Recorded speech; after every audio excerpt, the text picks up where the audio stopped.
สุรนันโทวันโตเทวานากาลาจาอินโตยามาลาจากาปลาลาจานัลเนสิเลโกตาปินานาภาวะสลาคาปิตามัตตาภูปกาลเทวโมทันโตทัสสมาตุมเหหิอนุโมตมานาฟังลาบุงเทพเต้าอันโยดันดาวเหตุพงไผ่แผ่นดินไก่อากาศกว้างโลกจักรวาลพระพนมแผ่นดินกลุ่มรัวรบดาวคงเทพเต้าด่านดงนีท่านอยู่ในนาทีน้ำน้ำทุกเดือนทำสาสลีตั้งเส้นยาและวันลีตั้งกีรีปัปปะเตงอสุเลมากมวลมีตั้งองค์พันขันธพายาขามเหสีไตลาอเวจีติลาภยมมาบันจตุโลกสี่ยังขันจอมเจียงเต้าติลาภองค์อินอัมมาลินจันฟ้าสักกามาวจระอันเจิญมาตัวตั้งคงโสลาสาแผ่น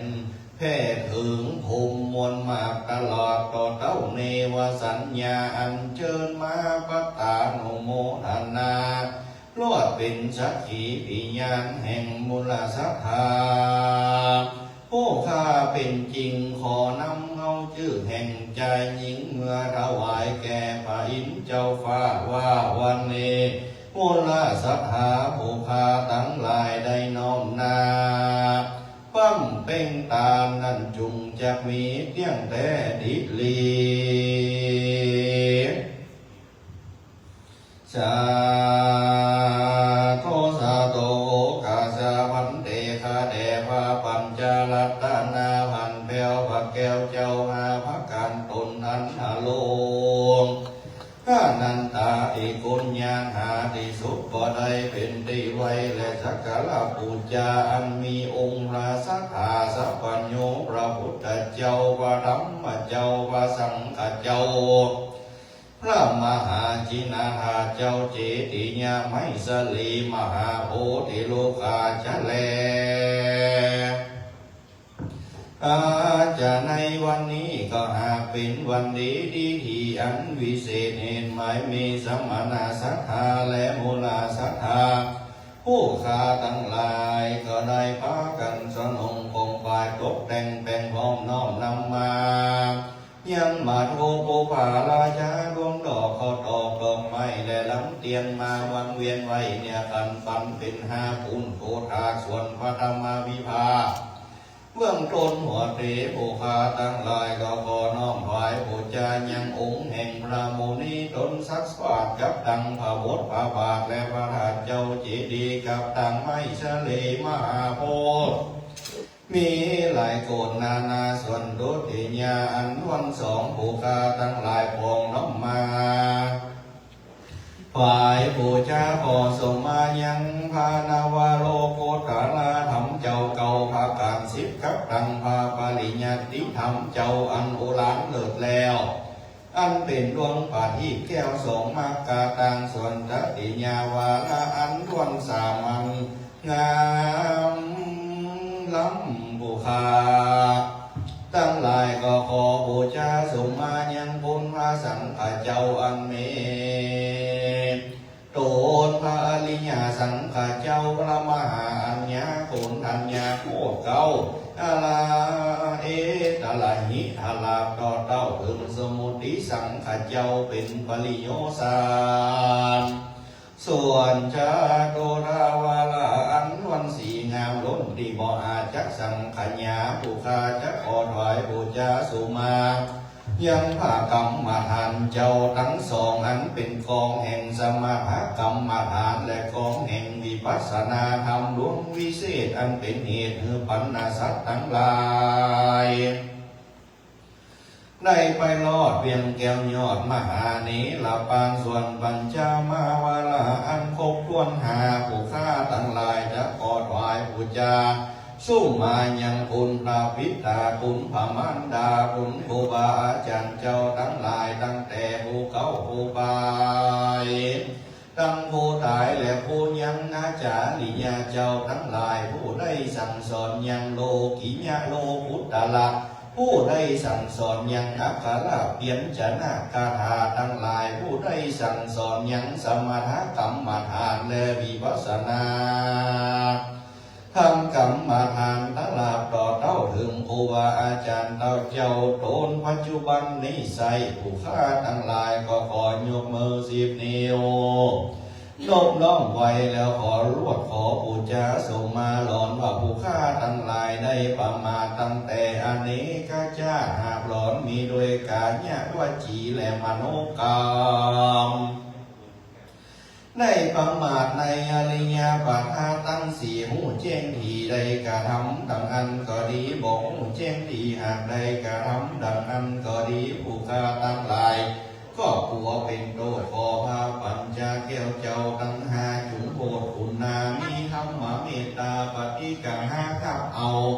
ยันเครื่องพระมามีสาปูจาส่งมาแห่งผู้ข้าทั้งหลายแล้วพอจุงเข้ามาลาลดอดเสียนยังโทสาปมาถ้าทำกรรมทั้งหลายคือกลายเป็นนาทิวิบากโกอาโหสิกรรมขออย่าเป็นนิวรณธรรมกรรมมันแก่นกาอันจะห้ามเสียยัง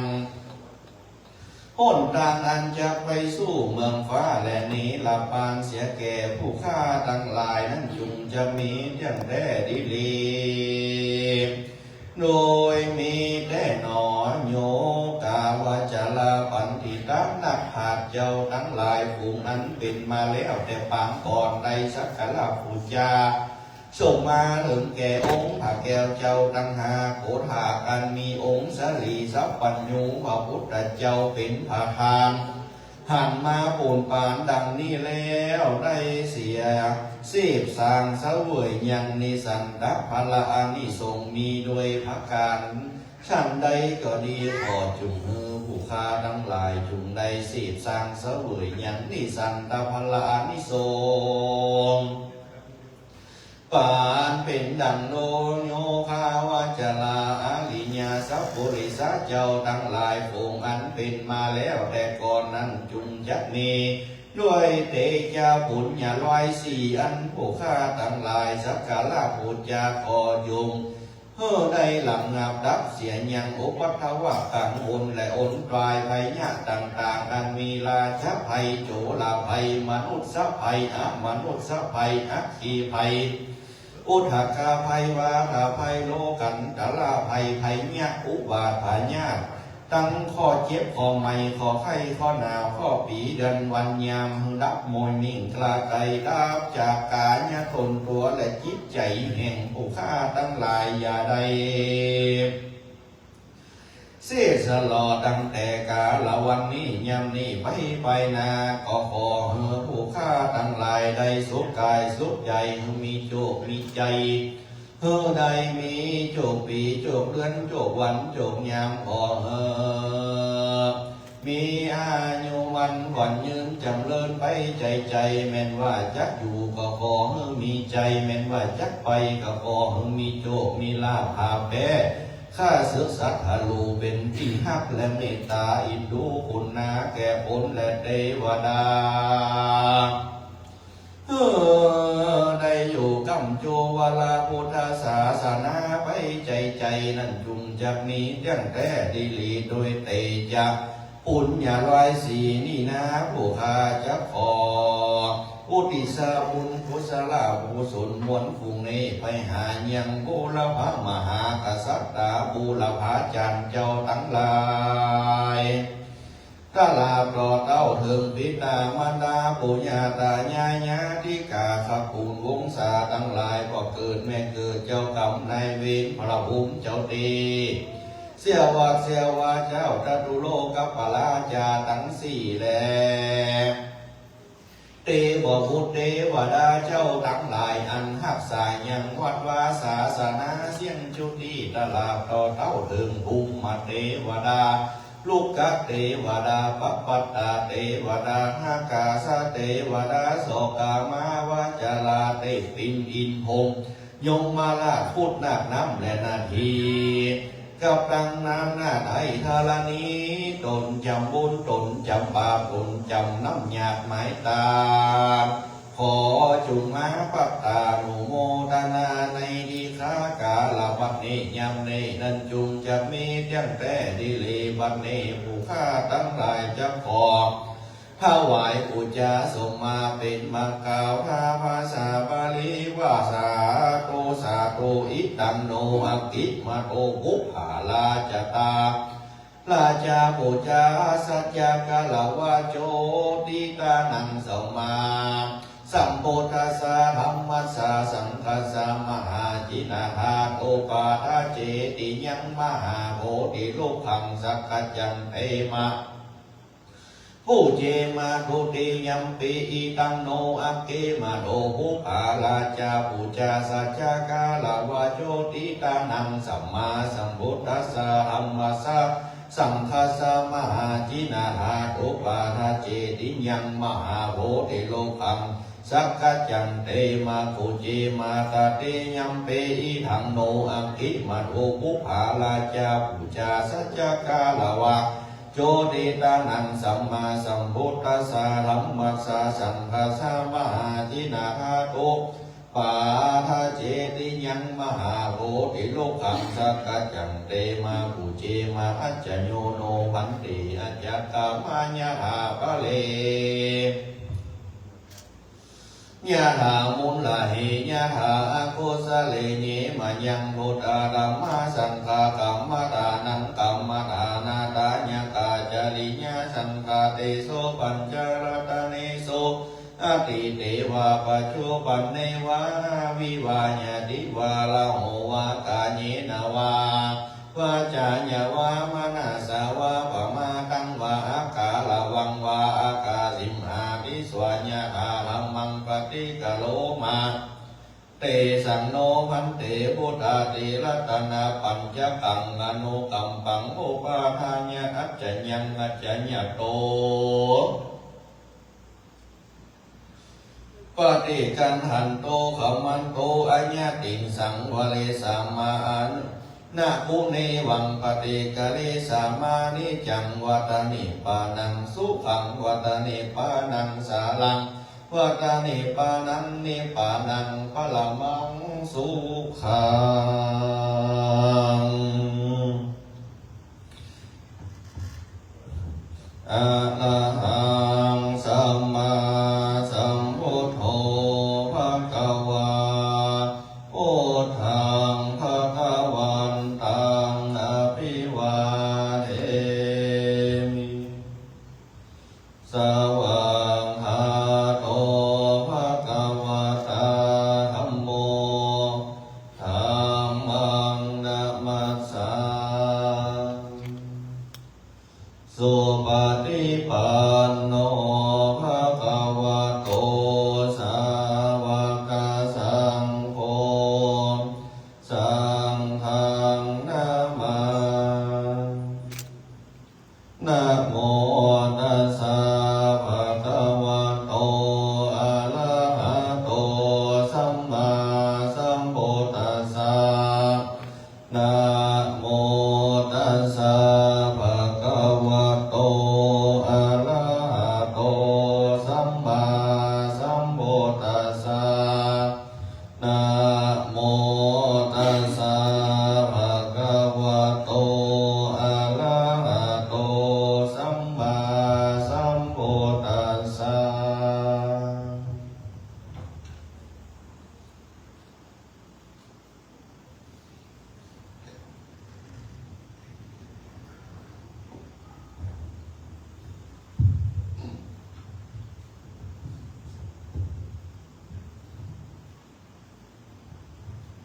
โยสันเดสิโนวะลังโบเดโมเลวะลังสาเสนังมังอันเทวิจโยจัมโบเดมาปัญจีอานันตัญญาโนโลกุตตโมตังปนมามิอุทธัง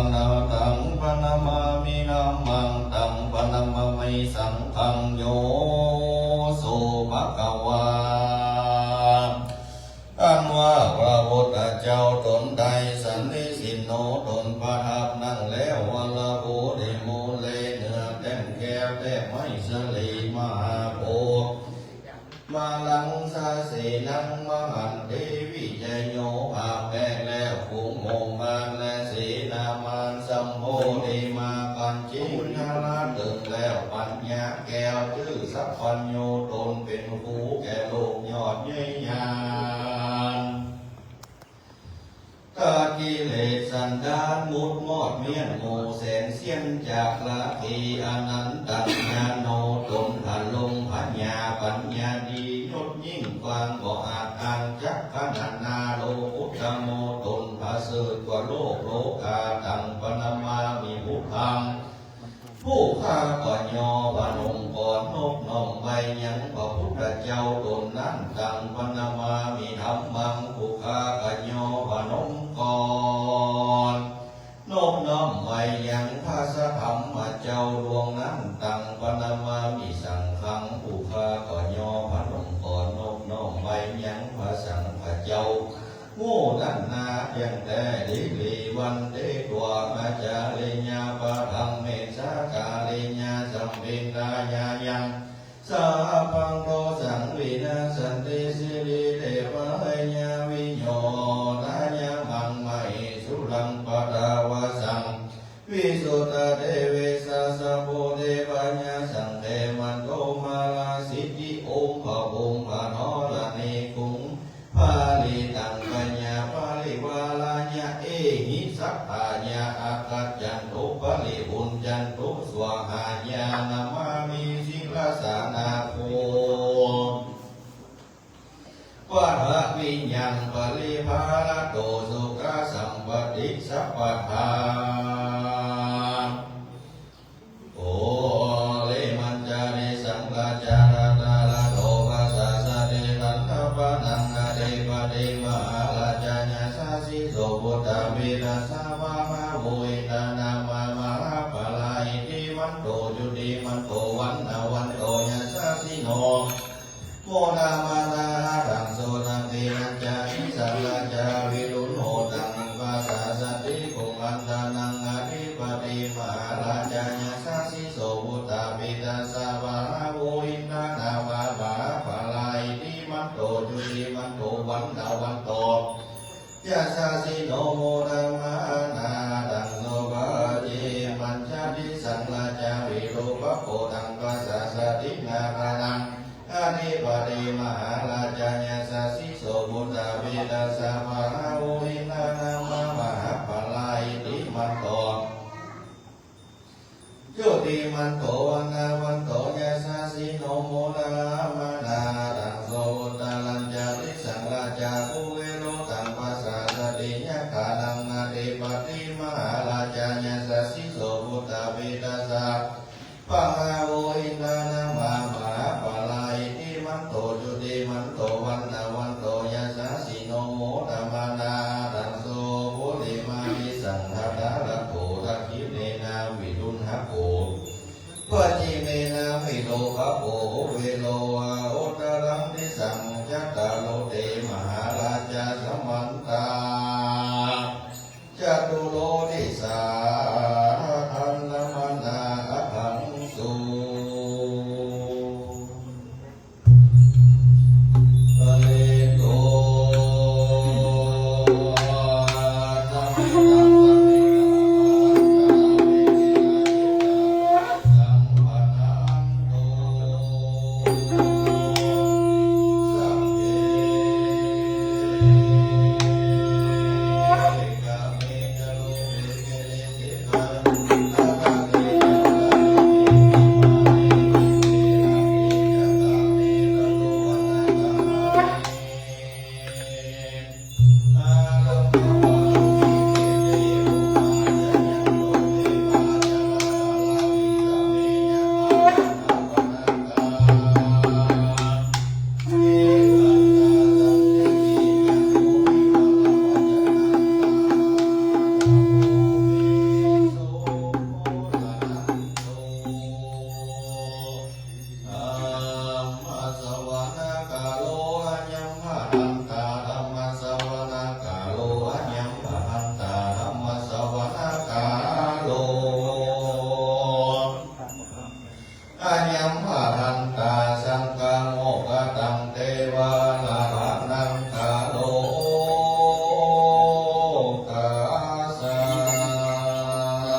สองสวรรค์จันทร์ว่าชื่อจะตรงมหาราชิกาและดาวติงสาเป็นเก่าเป็นพระและพระญาใหญ่สีโดนหนโคภาวิมีตนนั้นชื่อว่าราดาลานาเป็นเจ้าแก่รันดาภาทั้งหลายเป็นพระนานพระญาตนนั้นชื่อวิรุณหะเป็นเจ้าแก่หมู่อันทั้งหลายอันอยู่หนดาพีนายาและพระญาตนนั้นชื่อเวโรปาภาเป็นเจ้าเป็นใหญ่แก่นาหากอยู่หนปัจฉิมและพระญาตนนั้นชื่อโกเวลาตนเป็นใหญ่แก่ยักษ์อยู่หนอุตตาราเจ้าดังหลายหากเป็นนาทีปฏิแก่โลกทั้งมวลขอเจิญวาลาเจ้าโบทั้งหลายมีพญาอินทราเป็นเจ้าเป็นใหญ่เป็นเข้าเป็นพระอาและจัตุโลกบาลนั้นสี่ตนและเทวญาดาทั้ง14ตนและ25ตนนั้นอยู่หาสาอังคาสีมาบ้านเมืองทัพพินีนามเนไปมาเมโภมาเทวดานุสัพเทวดาอากาศเทวดาลำดับขึ้นเมืองโอนมียินพงยมมาลาและเท้าจัตุโลกปลาทั้งสี่และนางนาอินทานาไทยนอละนีสลีกุตาอัมมาและยมมาลาเจ้า12ตนจะบุญตนจะบาปตนชื่อน้ำยาและหมายตามทั้งมวลขอจงลีลาลงมาสู่อาสลงตาเทเนด้วยยาสาบาลีว่าแห่งตนจุพระองค์จงมาพายันพระตองเราให้นำเกียรติอันบุพาทั้งหลายอันปฏิสดางไว้เพื่อจะน้อมถวายบูชาเจ้าทั้งหลายตามที่สารันโยจุตนแล้วจงมาเป็นสักขีปิญญาแก่บุพาทั้งหลายในทางกาลปัตนิยมนี้แด่เตสาธุสุลานันทุกขโตเทวสังขารโย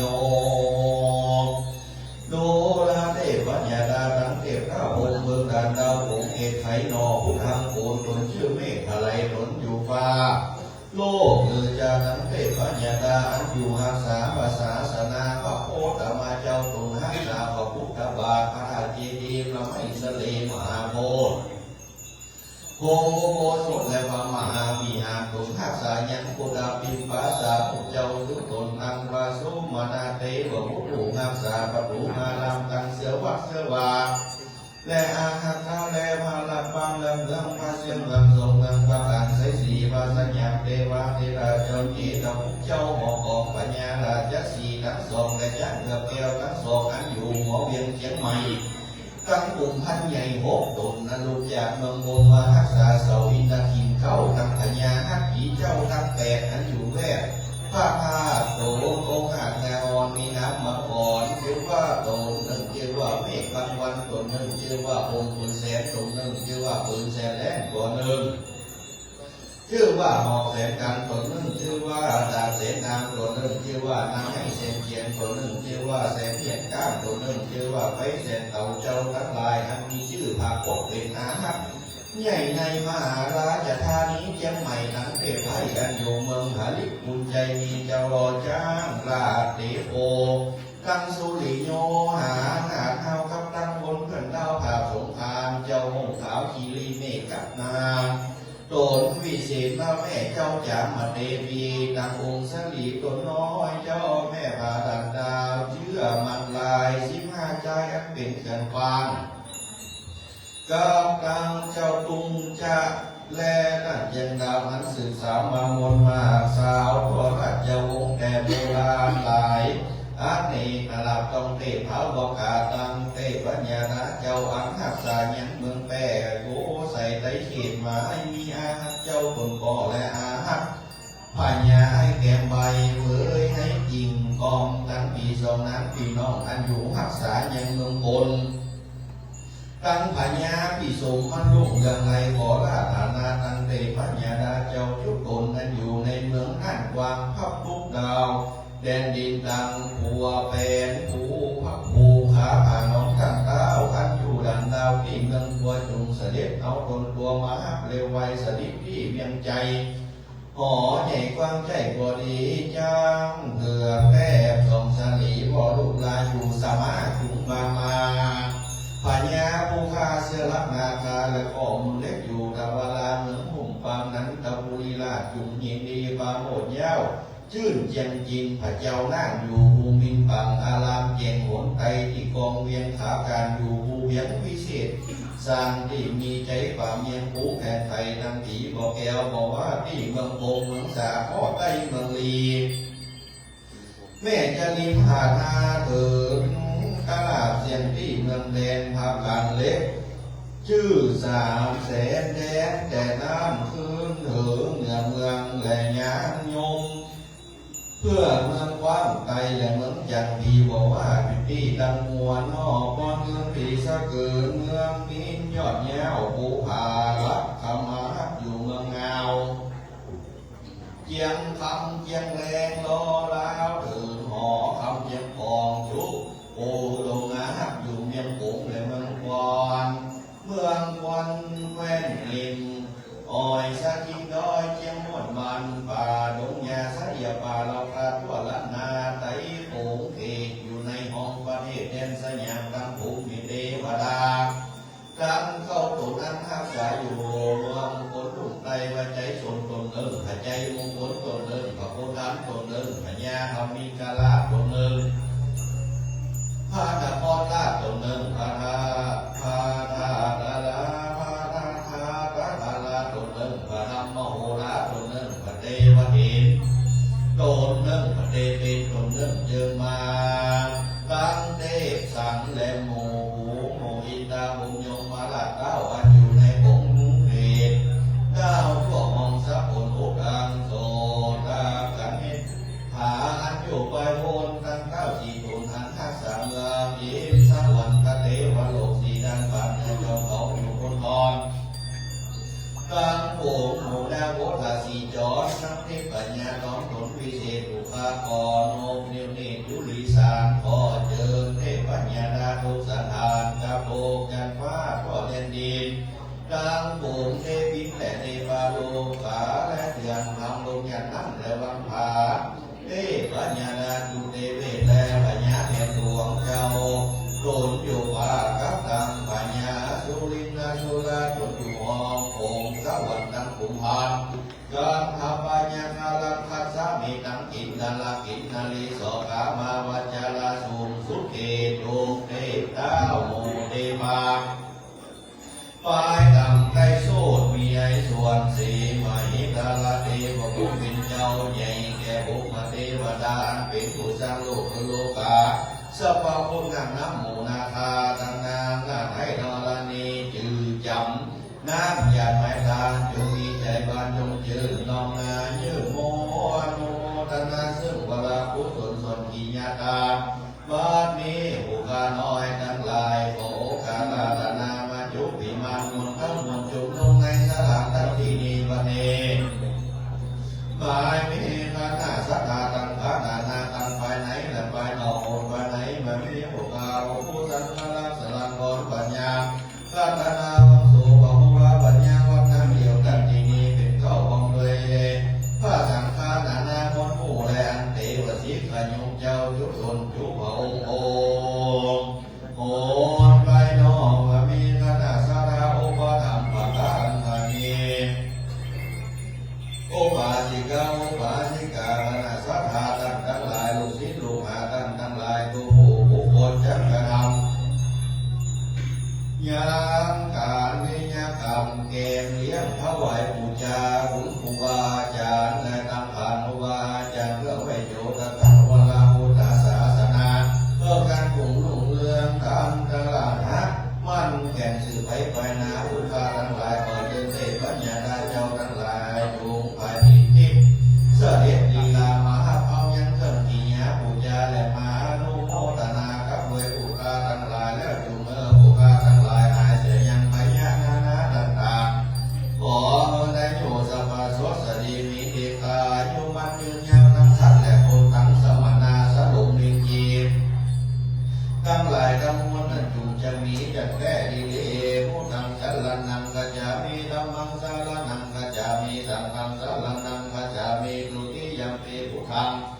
สรณังกัจฉามิทุติยัมปิธัมมังสรณังกัจฉามิทุติยัมปิสังฆังสรณังกัจฉามิตติยัมปิพุทธังสรณังกัจฉามิตติยัมปิธัมมังสรณังกัจฉามิต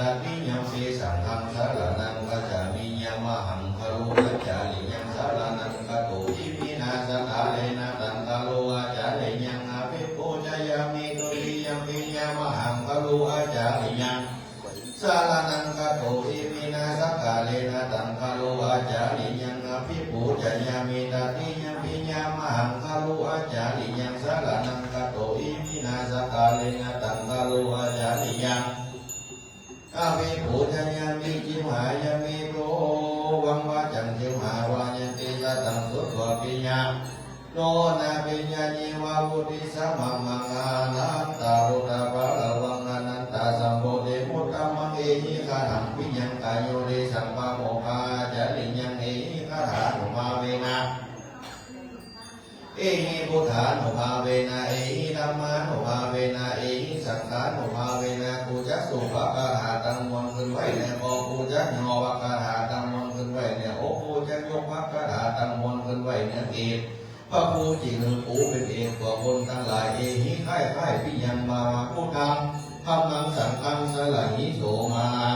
เวสละเอหิมาเลมาลาคาเจญาคาจาหิกะกะกะขมากะขะจะสัญญาละตาละตาตาละหะละนาตาตาตาตานาบาวะบาวะมะญะละละวะสหะละอันหงอะหงอาหงอีหงอีหงอูหงอูหงเอหงโอหงเอาหงอันหงอะหงนะโมพุทธายาหงอะกะละสีสิติโกโอกาสีขาหิติขัดหิวันติวาจาริญาปะหังมิสักกาลิญาสัมปันนาญาญาสัพพะนุสังวินาสติสิวิเตเปญาวิญโยหาสามังไมสุรังปะระวะลังวิสุทธะเทวิสสัมปติปะยาสังเทมันลงมาราสิติมุตตังวันที่ตัวข้าพเจ้าไว้แล้วซึ่งคุณพระพุทธคุณนางธรรมังวันที่ตัวข้าพเจ้าไว้แล้วซึ่งพระธรรมคุณนางสังฆังวันที่ตัวข้าพเจ้าไว้แล้วซึ่งพระสังฆคุณนางข้าพเจ้าขอราธนาคุณพระพุทธเจ้าคุณพระสัทธรรมเจ้าคุณพระอริยสังฆเจ้าทั้งรอดคุณพระวิตาคุณพระมารดาคุณพระอุปจารยาอุบาอาจารย์คุณพระฤาษีตาไวคุณพระฤาษีบาลัยโพธิ์คุณพระฤาษีกัสสปะคุณพระฤาษีกายุคุณพระฤาษีข้าสาวกคนตั้งวิษณุกันและนาสีท้าวิทยาดังนางแม่ธรณีนางพระแม่คงคาพระเมืองพระไวยพระพิสุทธิ์ผู้เป็นเจ้าด้านหญิงมาประสิทธิ์ผลใจแก่บุคาข้าพเจ้ายันทั้งเกินเจ็บพระยาดาทั้งหลายก็รุ่นพระตวีโดนทำพระราศีร้อยแปดดุลบานนเมื่อสัพพพิและวิทยาพาภูพาปะภูเก้าภูพาภูอักษรสหพรกรรมสิทธิ์เพื่อแก่ข้าพเจ้าในกาลวัฏไม่เกินวัฏที่ตัวสู้ขันธนานังพุทธัญญาอัมมัญญาสังขัญญาสารุขังนะโมพุทธายาติปะมันตานังปะวะขามิยาถาพลังปัญญาคลามิยาตานะโมพุทธัญญาวันตติติปิโสภะคะวามาขออัญเชิญสมเด็จพระสัมมาสัมพุทธเจ้ามาอยู่เก้าหน้าองค์ขออัญเชิญพระองค์จุมาอยู่บาซ้ายขออัญเชิญพระนารายณ์จุมาอยู่บาขวาขออัญเชิญพระองค์อามาเป็นน้ำลายขออัญเชิญพระพายมาเป็นลมปากขออัญเชิญพญานาคมาเป็นช่วยสัมพันธ์ขออัญเชิญพระกาเจดีมาเป็นมวยเจขออัญเชิญเทพทั้งหลายมาประสิทธิข้าพเจ้าจักการทำการสิ่งใดผู้ภายใดอย่าได้มาเบียดเบียนหญิงสารวิอย่าได้มาประมาทประพังขอเชิญผู้เก่าแด่หมดดีพระราศีเจ้าทั้งร้อยแปดดวงเทชาคุณผู้วาริยายอันนำเลิศผู้อยู่ในธรรมผู้หาขอมาช่วยอวยพรใจเพื่อแก่ข้าพเจ้าผู้ทำประสิทธิมหาประสิทธิธรรมังประสิทธิมหาประสิทธิสังฆังประสิทธิมหาประสิทธินามาสิตัวอิสิสินิโลกนาธรรมอนุตตรังอิสิจามังคะนังสัตตวสิทธิเมสัพพังตารายันวินาสติสัพพสิทธิภวันตุเมองค์ปุตังสารนังกัจจามิองค์ของมรหลวงภูมาเป็นภูเขาองค์ดำมังสารนังกัจจามิองค์ของมรเอามาเป็นของภูองค์สังฆังสารนังกัจจามิองค์ของภูมาเป็นบ่อมอวนหรือหัดฟ้าบ่อหัวจ้างเรียกมันมามันคงไปอยู่จิมพาราสีหลวงมามันคงไปอยู่จิมพารามีในน้ำหลวงมามันคงไปอยู่จิมพาเก้าดินก็มามันคงไปอยู่จิมพายาดินก็มามันคงไปอยู่จิมเทวบุตรเทวดาเจ้าจันฟ้าตั้งหกจันองค์ตั้งเก่าก็มามันคงไปอยู่จันทราทัศนิฐานและอาจารย์ก่อนลงมามันโกไปอยู่ยิมตาลังสีก่อนลงมามันโกไปอยู่ยิมบ่าวเบิ้ลขวายปานาลายปานาหลอดก่อนลงมามันโกไปอยู่ยิมเราเห็นวันก่อนลงมา มันโกประโยชน์ดีปัญญาพุทธพญานาคของมือมามันโกประโยชน์ดีมันติปัญญาร้อนของมือมามันโกประโยชน์ดีมาจากผู้สละของมือมามันโกประโยชน์ดีป่าไม้หิมป่าปันและดอยที่จะพูดของมือมาและประโยชน์ปปัตเตเวกุลาและทั้งผู้หาของมือมามันโกประโยชน์สาลาป่าไม้ดงนาป่าทาดงอีของมือมามันโกประโยชน์ดีมียักษ์ตัวใหญ่ของมือมามันโกประโยชน์ดีปีนบนหัวอากาศอันเดียวลงลาเดินหน้าแผ่นดินก็มามันโกประโยชน์ดีบูจังเรียกก่อหาก็มามันโกประโยชน์ดีบูจังร้องก็มามันโกประโยชน์ดีดาวสัพพะวัจจังเรียกก็มามันโกประโยชน์ดีดาวสัพพะจังร้องก็มามันโกประโยชน์ดีสัพพะปัญญาก็มามันโกประโยชน์สัพพะป่าไม้มาปานก็มามันโกประโยชน์ยังสัพพะร้อยดำก็มาญาติน้ำเบิ่งใส่ทั้งแม่น้ำทางนาก็มาโตมาเติมผู้เอ๋ยมาเติมมือเอ๋ยมันกูไม่อยู่อยู่มาลาสีแดงผู้ว่าอาจารย์ผู้ฉลาดก็มาเติมผู้เอ๋ยมาเติมมือเอ๋ยเอากันมาอยู่เอากันมา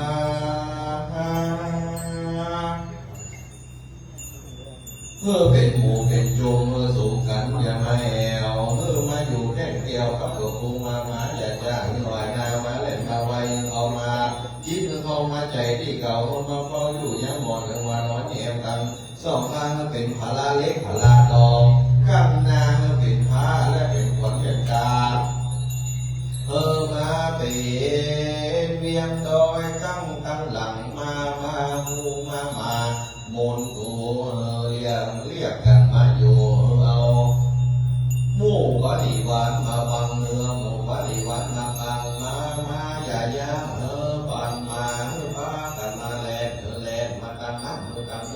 โอ๊กมารีมาดีมาไว้ทั้งทีน้อยและทีใหญ่มาเลยตัวไว้ทั้งตัวโอ้พุทโธก็โอ้มาโอ้ธัมโมก็มุนผู้มาโอ้สังโฆผีผู้มาเก้าสิบหกผู้ก็มาโอ้ตัวอัปมหังวันตามีธรรมมีศีลมีวิสาวันติวาอาจาริยังโลวะลังนาอาจาริสัพพะธรรมาปฏิติเมสัพพะอันตรายยังวินาศตุสัพพะสิทธิภวันตุเมโอมทิพยามนตุแหลงเราแต่ว่าขาดละนี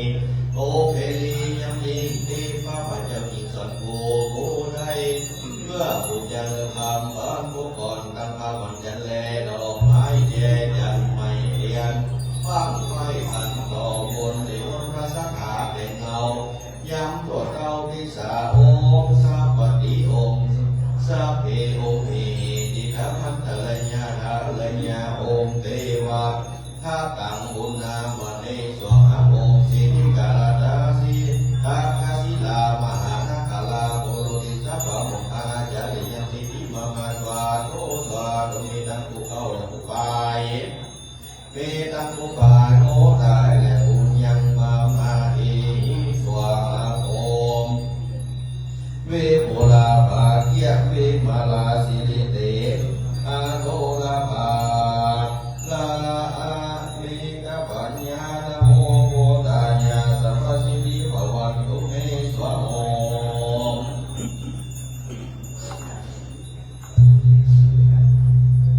โพธังโอวาทังสาลปะเทวตาสาลปะสาลปะนันตาเอหิปิยังมามานามาโชโนมโนละมานปานกาแก่นมาแก่นกาไกลุภาพาตุมโภโอโกเจ้าปะตาตังสีแลหอละเนเป็นเก้าแลบอกกันเจ้าว่ามาเป็นครูแก่โอมาตังผู้เก้าผู้วายโอตายโอยังเอหิปิยังมาโอนามามาตังมาตังมาตังมาตังมาตังมาตังมาตังกาลาเรวังวัตังมาหังกาคาโลกาสานะโมพุทธายะนะโมแก่นกายเป็นวาพุทโธนามาทาลงอกยะลงตักไส้มหาอุลงหัวพุทธังมหาอุธัมมังมหาอุสังฆังมหาโอนะโมนะมังสิลาญะ วัดตินามาธาพายัมมาวัดติกัมมังมโนวัตนาเทนะยะลัมภะกะเวสะเมสิติกะหามะจัมมะทานาญากวินาคาลามะเมฆาลากาพันเตปะมารากากันละโหโตวิสิติโกตาจาคัมมาอิสิโยเตเพเตสุลาสนวัติภวันตุเมโอมโพธังสารนังโอมธัมมังสารนังโอมสังฆังสารนังโอมสารสารนังโอมพระเบิงโอมพระบายโอมมานาลากีราหิจามาแวดล้อมห้องบังลาปุโตโอมมานาลายกำลังเข้ามาเจ้าเข้าล้านเข้าเพื่อเราแสงโดนมาเป็นผาข้างวายบนพระแย่เป็นเบิดจันแฟนมันกว่าเวียงเล็กแสนปิกมานั่งเฝ้าแสนดาบเต้าสะแกงแสนดาบแดงสะท้อนโดยเตจะอาผงอยู่เฝ้าโดยเตจะอาผงบนเฝ้าโดยเตจะปัจเจ้าและพาลังอันดาบังพระเดมังละพันโลพุทธังบังธรรมังบังสังฆังบังองค์นโมองค์นโมพุทธายะองค์สวงองค์นโมนามาสิตวะอาจาริยังปุโรปารังนันตาลายังวินาสันเตสัพพะกาลิยาวสิติเมนะโมมหากโลนิโกจยามหาโกเรียกพญามุนโกมาโกจักหาพญามุนโกเก้าเก้าโกมาบังคุโกโอมนิมิตนิเมตโอมบังแสนป่าวังน้ำแวดล้อมแสนป่าซองมาล้อมกุนกุนโอมกาญญาวาโสหาวังนิตัวเสราสามังดังมามาสิติโมปังนาเสโยปันนาสาสุลานาวายาสิริสิริเตนะโมเมสัพพเทวตาเอหินะโมพุทธายะโอมโพจักเรียโอโพตนหนึ่งคือว่าพระเตปินตนหนึ่งคือว่าพระเตปาตังโมคันลานาเอตังพังเป็นเขาตังพระพุทธเจ้าตนอยู่ตุสติตังพญาลังกาโดนโตได้เพศตังพญาสีเกตอยู่ตะกะศิลาอนุมานีเสียงแล้วภูมิวาอาจารย์มุขะสีมานาสาธิโลเมพุทธเทวันจนาลานาลาลาเววัมเทวันจาหาอาญาณาตันเทวสิทธิจันสิริกัมมังเตโชจยาสิริสุขังสีลาโภนาลังสิริอาสติอรหันตานังสิโสโลสามหาภูมาโลภวัญจาสัพพะเทเตนะสิกิเตโจสลาวันสัตตุวินาสันตุสัพพะทุกขาปมุญจเตสัพพะสิทธิภวันตุเมจยสุติภวันตุเมสิริกิจังสิริกัมมังสิริรังอาคาโตติโยเมพุทธเทวันจาลาลาวะปิสโนลันเยวาสัมมากัมมาปฏิติเมองจยสิริกังอุบาอาจารย์ผู้แด่นี้ว่าปาเทปาไปอามิตังพระเบิงแต่ปาวายมิตังพระนาลายพุทธะปัจแต่ตลอดพุทธาวทั้งหมู่เต้าแล่เจ้าราศีก็มากำช่วยตัวโอตัวน้ำก็บ่ได้ตกไปก็บ่ไม่กูมาได้จะไปได้ดีเพื่อได้ผีพายผีตายและผีพ้นผีย่างมาผีแก่งกาเอวผีโคนพญามนกูมีเก่าหุ่นจันจันเก่าจันวินผ่าจันปลายกูมีเทวบุตรเทวดามาอยู่เฝ้าตลาดต่อเต้าหมู่วงมีตั้งพญายงแลเจ้าพญาเวททุกวันก็มาครับช่วยหนุนตัวครูองค์พุทโธองค์ธรรมองค์สังโฆองค์สวงหาตุนิโสอาเทสะโนอากาเสโนตุติโนนัตติโนสัพพะโนวินาสันติองค์สิทธิกังอุบาอาจารย์นั้นแก่โพโพจะคัดกันเรียกโพมันอื่นโพไปที่อื่นของเรื่องมากันในวันนี้องค์พระพายองค์พญานาคอันหรือดาเป็นกาไล่ความแดงกันที่สนุกกันแต่ว่าโมอาหักเจ้าสวนหลวงโดยรวมเป็นเจ้าจุมาหักสาขาจุกำจุปายองค์กาสิหิเหติหิสิงเหสถานาเกปัญจวิสนุกันเจวาจตุเทวาสวัสลาจาปัญจอินทานาเมปัญจเอกัญญาธานาวะเทวาปัญจโอมาสหปฏิทเว เม สลาจาอัฏฐะละหันตาปัญจวุฒานามามิหังองค์ขลุอุจะปุโกโกปูลุกลุกปูจะปุโกโกปูตื่นแม่นโอ้ปูไปตื่นผมมาองค์ละโมตัวองค์โอ้จักไว้องค์ปูมาองค์ปูจักไว้องค์ปูจักเรียกองค์ปูจักหาองค์ปูจักป่าองค์ปูจักไว้เมื่อมนปูมาองค์พระพุทธองค์พระกาองค์พระเบิกองค์พระใบองค์พระนาราองค์พระนาราองค์จอดมหาสิภาสัตตา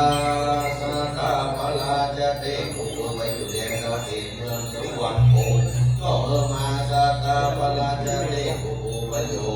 แดนเราเตเมืองพลาณสีก็เมื่อมาสัตตาพลาจะเตกุกุไปอยู่แดนเราเตเมืองสวรรค์ก็เมื่อมาสัตตาพลาจะเตกุกุไปอยู่แดนเราเตเมืองทักษิณาก็เมื่อมายังมาหักษาบนตัวแห่งภูเขาในกาลวันนี้จะเจอองค์ตัวองค์ตุกโตพุทโธพระภาวาลาหันตาตุกโตพุทโธลาอะระหังตุกโตพุทโธกาตุกโตพุทโธเตนะโมนะมาเกิดวิษณุกันขุนพันเจ้าเป็นเก้าและเสนาเจ้าทุกคนทุกพระองค์มาตั้งภูเขาไปผู้ใดผู้ยังผู้หังผู้ยังผู้สั่งผู้สอนสร้างทิพย์โอมานังตังนาหาสิโมมานังตังหลังนวามาตังมาอยู่ดังไส้ทิศจะหงมาอยู่ดังป่าใบใหญ่ยักษ์เสตามาอยู่ใบบนหัวนา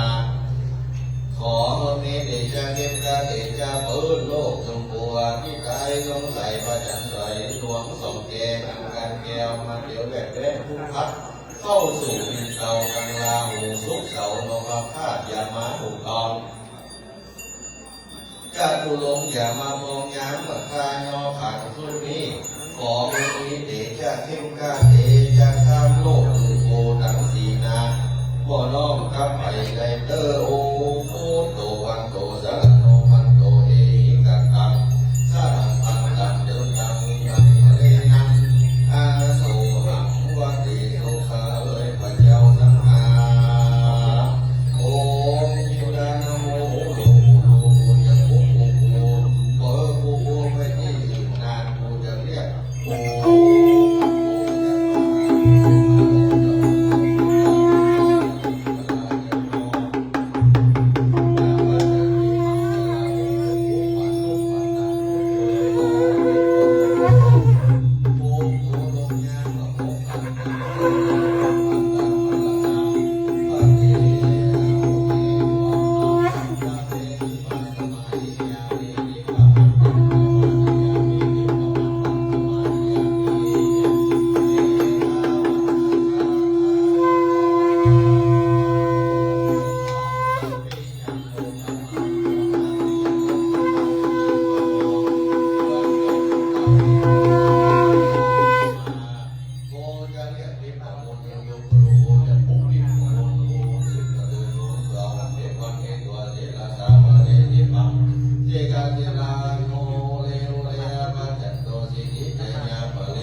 ปารินตุเกองเรียกมหาเรียกปูจะมุนเอาพญามน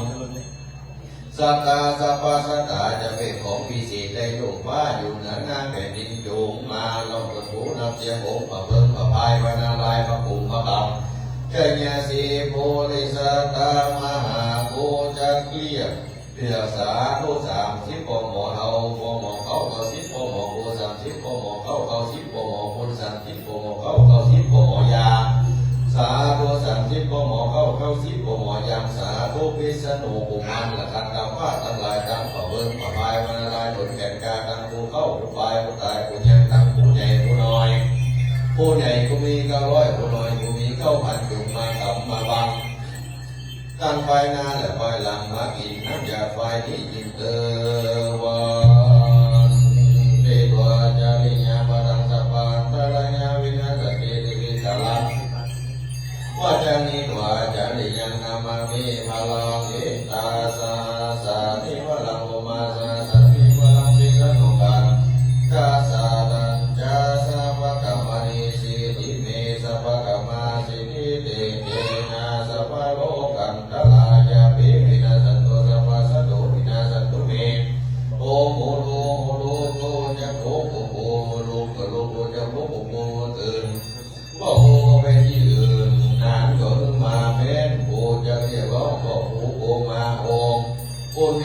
นังสวาโองวิมัง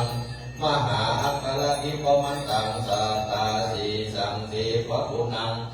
สมาธิยามิโอมสาลามะลุกูจะปุกปัญญามุนกูลุกก็ลุกูจะปุกปัญญามุนกูเดินพญามนก็ไปที่อื่นก็มาหักษาตัวโมโนตุโมเทวาองค์สัพพายุคาโอมสุมาโอจะสู้เอา32สัก30โอก็หมดเอามาอยู่ในต้นโพมาพังต้นโพมาบังต้นโพ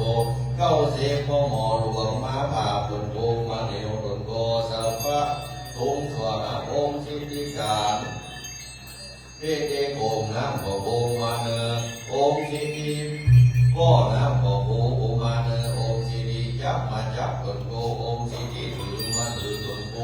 องค์สิริมัดมามันต้นโพองค์สิริหยาบมาหยาบต้นโพองค์สิริทุงหะสวาหัมนะโมพุทธายะโอ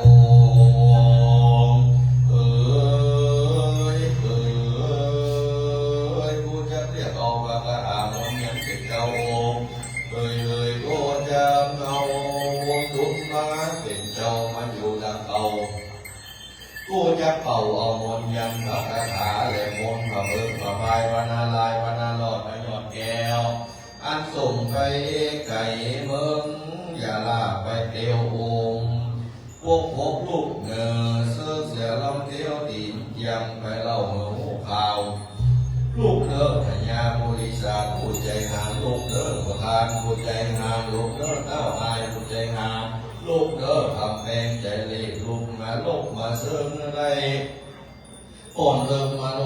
กับผลอย่างไรยามคนผู้นี้ชื่อพญาบริสมผู้ฉลาดองลูกบอกจะโกเป็นพญาบริษัทอำนาจตัวนี้แพ้บุญผู้เลือผู้จะกินตั้งถิงอันอยู่ในองค์ผู้จะกินตั้งถิงงูอันอยู่ในธรรมผู้จะกินกันจะนำอันอยู่ในวังองค์สัตตมหาราชามาคุภาแพ้เก้าพญา107งังองค์เอาองค์เรียกองค์เจือองค์สุขผู้จะสุขเอาบุญแหลกคาถาสิพระมันตามนยังธรรมะพระพุทธเจ้าพระธรรมเจ้าและพระสังฆเจ้าเขาลอดตือมนยังคาถาพญาอินพญาวงพญายมเตวพุทธเทวดาทั้งหลายและก็วิรังตนใหญ่ตั้ง94ตนอันเรียบโลกสงสารและกำพญาแขนพญาเวสสุวรรณราชาผู้เป็นเจ้าแก่คนและผีทั้งหลายกันโนที่เจ้าอยู่ด้วยเกินกาบุญแสนต้นและบาลาสีเจ้าทั้งหลายอันจงเกิดโดยที่ความวิชาและสิบบุญมนยังคาถาบุญบุญนั้นวิเศษดังเตสะปะโมกะอาจารย์เจ้าไว้อยู่ในเมืองตะกะศิลาจุมาช่วยโกตนผู้อาบัติองค์สารถาองค์เรียกกูจะเรียกเอามนยังสัพพะคาถาพญามนโอไปอยู่ที่นั่งหวังใส่ก็มาพญามนลุนโอไปอยู่ที่แจงฟ้าลายก็มาโองตนกูดีเนอโองกะลูกกูจะพบพญามนกูเดินไปที่อื่นก็มาปันโอมเรียกกูจะเรียกเอาคาถามนยังลูกมาโยดำปักข้างเฮจิตจ้างแม่ลูกแสนสามองค์เชิญมหาเชิญกูจะเชิญเอายังสักสิทธิปะปุณมนยังปัญญาวิษณุโอกันทพะมาปูมาโดยรีกูจะเชิญเอาตำมนยังพระคาถาพระเพิ่งพระพายพระนาลายพระพิโรธพระยอดแก้วพระสังฆีกะเลพระจันเจ้าโบเจ้าสุเอายังคาถามนยังพระมหาอัมมาคาและองค์เสียสิที่ญาของไตตั้งหอมันมิงแก้วลือแหลมเอิญวันลาวเจ้าก็เวลาเงินมาบงตุนปูมันปูจะเรียกเอาพระคาถามนยังที่แห่งเวสุกรรมเทวรุตเทวดาเจ้าทั้งหลายอันหัสสามังกติเนกูจะเรียกเอายังกิจสมุภูบาอาจารย์เจ้าทั้งหลายอันเป็นสายดำพระภูแห่งภูพาทั้งหลายมาอยู่กอบอยู่พันวันนี้ขอเชิญมาทั้งพระภูมิไลคำพันวัฒนาและราชสันเดและจิตรดวงพระวิญญาณเชิญบุญ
ว่าต้นดาวลูกเมืองตะกาศิลาลูกมาลอดนครบูจักเจิญเอามนต์บุ้งปูใส่หีบพักไว้องค์บุ้งบุ้งมหาบุ้งบุ้งตัวรักนามาโยบังไฟซ้ายโมมาโยบังไฟขวาบุ้งมาอยู่หางสาบังกนาถามาอยู่หางสาเกิดตัวอุปาตังลำยามาอยู่หางสาอุปาตัวสารบังกายโมทันติตัวหาพุทโธพระพุทธเจ้าเก้าร้อยเก้าพันคนจุ่มจักมาถาโคนสนตัวพุทธาแลเดินนะโมทำมีแปดหมื่นสี่พันปรมาพันจุมาคงแผ่นเป็นตัวสังโฆอริยสังขเจ้าจงมาอยู่เฝ้าหัวตัวตั้งตัวมีพระราศีกายเจ้าเลยแลประสงค์ผู้บ้านพระหอละมันเป็นเจ้าผู้เจ้าองค์เอาจงมาเข้าเตือนอิงองค์สวาโจมาปิ้งปิ่งโพมาอยู่เฝ้าหักษามาเดินพระโพส่วนจุงชวนกันมาแล้วละโพพระผู้พานอยู่กับกรรมภาราศีงามแก่กามาอยู่หาสาต้นตัวไปบนหัวมีคุณพระพุทธเจ้าพระผู้หอละมันเจ้าอยู่มาฟ้าเอาผู้เจ้าทั้งหลายมาอยู่กันมาอยู่ป่าเขาป่ามาฟ้าตรงใหญ่เคยอยู่ก่อนจับมุนใส่จับตายยังตัวจับมุนใส่ไฟกันอ่อนดูจับมุนใส่ต้นก้อนมือแต่มือเหตุนาเสียโอแต่องค์ปัญญาภาปัญญาโกองค์สวหาสัพพะองค์เทศะสวหาองค์ปูจักเรียกปูจักหามาหายังสมันตาภาลาจักรีเดนเราเทพลาปูจักเรียกขามน้ำมาปูจักเรียกมาไต่ขวาก็ร่างฟ้ามายังสมันตาภาลาจักรีเดนเราเทตกาศิลาปูจะเรียกมาอนสิทธิสวงองค์ปูจะปกแม่พญามนปูจะปกแม่พญามนปูตื่นก็ตื่นแม่พญามนปูไปที่อื่นก็มาปันโอเทพมันตากะโตเทสวงองค์ปุกลูกเนเจ้าพญามนปูตื่นเนเจ้าพญามนตนปูอยู่ที่อื่นก็มาเจ้าพญามนตนโกไปอยู่เมืองแก้วล่วงไกลลาก็มามาเดินเจ้าพญามนตนโกเมื่ออยู่เมืองฟ้าถึงผมก็มามาเดินเข้ามาทะลุตนกูไว้ดีแต่เดินองค์สวงหุ่นพักองค์คิดจะเรียกกูจะเรียกกูมากูจะหากูเขาเพื่อเข้ามาองค์ตนกูไว้แต่เดินองค์สวงองค์สิทธิการครูบาอาจารย์ผู้ฝันถึงแก่โอสมังกาปะเทก้าวอยู่แดนดาวเมืองกาคาศิลาแลปะกะนาศิลาโกจะเรียกโกจะหาคำแม่น้ำใหญ่คำให้นาดงกวางมาคำจ้างเขียนปลายองค์พระองค์พระบายองค์พระนาลายสิทธิสวหะองค์เพชรองค์นโมนามาสะโตฟังองค์มนุษย์ถวายพระพุทธเจ้าว่าก่อนไม่หนีเป็นทรายในน้ำมหาสมุทรพระพุทธเจ้าโอ้มีบุญคุณอันประเสริฐเลิศยักมาโยเตกามหาจุลงหักษาข้าพเจ้าตั้งกลางวันและกลางคืนอย่างใดขาดการอุบาทและจังไรใจจะน่าแก่สารพัดสักตุวีนาดาโหขาดใจให้ออกไปออกวางกามตาเสตนาบาลมีโอภาบาลมีพระมาคาบาลมีเจ้าพระพุทธเจ้าโจมหักเป็นบุตรตาเลดีใจญาสิทธิภวัตตุเมองสิทธิปิจเรียกโอมหาสิทธิปิจเรียกโอจะเรียกโอโมมาโอจะหาบอกโอโมเท่ามาอยู่ลายอำเภอบอกโอโมมาอยู่กันไรแก้วข้าเรียกแล้วหูมาเอดีประมันตาสิบปังอ้นนางสิทธิสวงองค์สิทธิปิจเรียกอันเชิญพระเบิงพระพายองค์พระนาลายเป็นเก่า30ก็หมอเจ้า90ก็หมอโก กูเฮมาอยู่เหนือเขาเฮมาอยู่เขาบริบูรณ์พร้อมจุดอยู่ตนอยู่พระองค์องค์แก่เธอองค์พญาโนพญาดอนพญากาเอือพญาขับเนิดพญาพิษณุกันเทวดาครูบาอาจารย์พ่อโคโคมาเริ่มมาเนอหูรูหูรูโคเรียกพ่อโคโคมาลุกก็ลุกโคโคก็โคลุกโคมาตื่นก็ตื่นโคไปที่อื่นก็เริ่มมาฟังโคเรียกมาก็เริ่มมาเลี้ยววัดยาเริ่มมาวันนาจุดหลนยุพระองค์องค์เธอองค์ที่จิการครูบาอาจารย์พ่อหมอโคหาเมื่อแก่ครูโคจะเรียกที่ไปยังที่ประมวลภูมาภูจักหาที่ประมวลภูเก้าเข้ามาอยู่ในตนภูพญามนภูไปอยู่เมืองตะกะศิลาใหญ่ก็เริ่มมาพญามนภูไปอยู่ไกลลาดแก้วจอมเขาก็เริ่มมาพญามนภูไปอยู่ระหว่างเขาที่เนโรสุดก็เริ่มมาพญามนภูไปอยู่ที่น้ำสมุทรกบคงคาปอมนาคาหมู่นาก็เริ่มมามนภูไปอยู่ที่บริสุทธิ์วิลาธรรมสนาของมาเนองค์สิทธิพิจเรียบเลยบทว่าเอหิโหมันตานานาศิลาสิปังภูโลสีสังเสตสวะโอมโอมเดชะโมพยาวิสุวรรณเป็นเจ้าแห่งโลกทั้งนี้ทั้งหลายก็มาเดินตามปันเทพาโมเทยุว่ามาสามปันพวกอาอันโยเปสสิงเกิดมาดิปยาเทพมนพญาอินกินสองสวรรค์จันทร์ว่าก็มาทิพย์มนโกอยู่แหล่งลาหน้าไอสวนก็มาทิพย์มนโกอยู่ในโสรสนครเรืองลาดก็มาทิพยาเทพมนมีลาภอันนาข้าเจ้าทั้งหลายก็มาทิพมนพระราศีเจ้าทั้งหลายก็มุนก็มาจงนายื่นนำแผ่นผ้าเนื้อจุกขององค์เจ้าแลตีเวทประมงโกไปอยู่ยังเมืองเก่าดินแดนเก่าฟ้าวมหาลาภากาวลาคุณเนโอสิติกิริยำลำยิงพยอหากสอนกูบัดนี้กูจะได้ผมปองขดงดอกไม้ลำเตียนยิ่งเจียจานอวตารตั้งไว้ในลักษณะตั้งภูโลกที่ประมันตายังตาสันตะหัวอาจารย์เจ้าสวาสินสิบก็บุญมนยังเจ้าทั้งหลายจูงกังวลจุงจวนกันมาหับเอายังเครื่องสักการะบูชาอันนี้แล้วจุงมาเป็นแก้วกับตนมาเป็นทิพย์ของมนอันมงคลนำลำประเสริฐล้ำเลิศยิ่งนานามาเป็นซอยประดับสำหรับกาญาหักษาดวงตัวแห่งข้าพระเจ้าทั้งหลายมีเตจะสิทธิก้าดังไฟมีใจจะนั่งไขแสนโยนกระทำโดยบทว่าอัตตาภาอัตตาเทนะทีแต่งเงาย้ำแต่งเข้าทิสะโอมสัพพะโอมสัพเพโอมเฮโอมเฮมุนามณีสวหาโอมนะโมพุทธวันหามิกูจะโกโกโมคือลูกกูจะโกโกโกอื่นแม่โกโกไปที่อื่นก็มากันตนกูวันนี้กูจะเรียกกูจะหา40 พระองค์รักษาไปนามาตั้งตนกูวันนี้50 พระองค์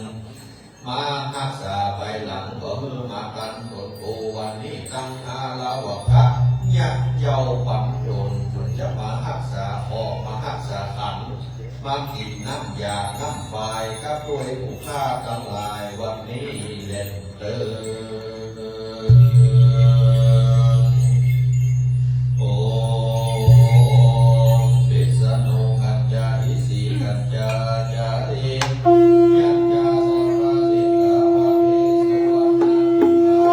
อิโตสาภะละนาโม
เอาครับนี่จะถวายเครื่อง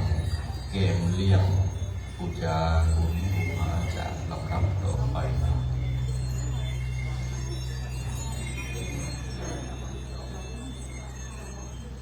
โอมสิเอกานุมาอาจารย์มากินพิสโนกันมากินติสาโภปาโมกอาจารย์มากินพญาโพลิสัตมากินสันสมิงสุโตราชามากินพญาเวสสุวรรณมากินติพญาหอนมากินแล้วรวดห้าสาตัวผู้ทั้งหลายเมื่อองค์สาเจ้าพิสโนโภปาอาจารย์เจ้ามากินผู้มาพร้อมมีเธอ30 ปหมอเท่า90 ปหมอหลวงมากินผู้มาพร้อมมีเธอนาแก้วมาลายแสนนามาเลี้ยงพิสโนโดยรวมมากินกูอยู่พร้อมมีเธอขึ้นเมื่อคืนเมื่อกันขึ้นมาวันเธอใจไปติดข้ามาที่แท่งแห่งตนตัวผู้ขายเธอเจ้าพญาเสียองค์แต่เจ้าพญาเสียกับแต่บ้านเจ้าพญายักษ์สักกันไปไงไผ่บ่หันผ่าผู้ใดโอมจะโยมหาจะโยองค์โกโนมหาโกโนองค์โกโสมหาโกโสองค์สวาหายสาธุพิสโนกันภูมิพันธ์กันนำฟ้ามูวาอาจารย์ประเพิ่นพระภัยสู้เจ้าทั้งหลายอันเป็นพระคุณพระกังแห่งปูนจุนจักมากินเราหยาบไฟอันนี้แล้วอย่าหลงลืมเน้นดังทางนาดังแผ่นดินและเดิน10 ปูปหมอเข้าปูปหมอรวม10 ปูปหมอเข้าปูปหมอคน10 ปูปหมอเก้าหูบ่หมอยาเงาหน้าหูบ่ทำกำโยยังตัวหัวตาจิตแต่หิคาหังปิยังกายโยนิสาโพปังโมกังอาจาริยังเอหิโมตานุภาเวนะเอหิรัมมาโนภาเวนะเอหิสังฆานุภาเวนะบูจักสุภาภากถาเจ้าทั้งมนต์เป็นไว้ในคอบูจักโยมะกถาเจ้าทั้งมนต์เป็นไว้ในโอ้โอ้จักยุภากถาเจ้าทั้งมนต์เป็นไว้เนื้อเกศโอ้โหนี่คือเป็นอีกแต่คนทั้งหลายเองกายคายที่ยังมาว่าโพธังสีลาหิโสมาเลสาเอหิมาเลสากัจจยากัจจหิธรรมังสลาหิโสมาเลสาเอหิมาเลมาลากัจจยากัจจหิสังฆัมเทลาโสเสลาหิโสมาเลสาเอหิมาเลมาลากัจจยากัจจหิอาหิอิอุเอโอกะกะกะกะนะจะสัจจะยังลาตาลาตาตาลาตาลานาตาลาตาลานาปะปะปะปะมายาลาลาวะสะนะลาอังพะลงยังอัครา41 ตัวโอกาสิติราหิติทะเตยะติอัครังมามีเอหิพันธังอิติปิโสภควาข้าขออัญเชิญพระพุทธเจ้าจงมาอยู่เหนือเขาเหนือผมข้าขออัญเชิญพระผมจงมาอยู่บาสายขออัญเชิญพระนารายณ์มาอยู่บางวาขออัญเชิญพระอินทร์มาอยู่ดาขออัญเชิญพระแม่คงคามาเป็นน้ำลายขออัญเชิญพระพายมาเป็นลมป่าขออัญเชิญพญานาคมาเป็นสร้อยสังวานขออัญเชิญพระการเข้ามาอยู่ในหัวใจแห่งข้าพระเจ้ากันยักกระทำสิ่งใดคือใดสิทธิทุกเมื่อเมืองยาเมืองนายเตเจ้าผู้ว่าอาจารย์ผู้ว่าที่ยายอันลำเลอ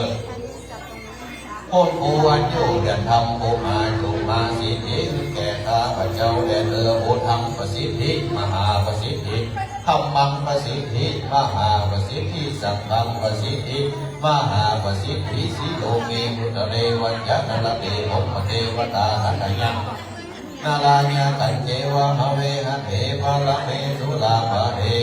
วิสุขันเจวะสัพพะกัมมังประสิทธิเมสัพพะพุทธาภาเวนะสัพพะอัมมาภาเวนะสัพพะสังฆาโลภาเวนะสัพพะโสติภวันตุเมสิทิกิจยังสิทิกัมมังสิทิกาลิญังตถาคโตสิทิติโยเจโยนิจังสิทิลาโภนิรันตลังสิทิกัมมังสัพพะกัมมังประสิทธิเม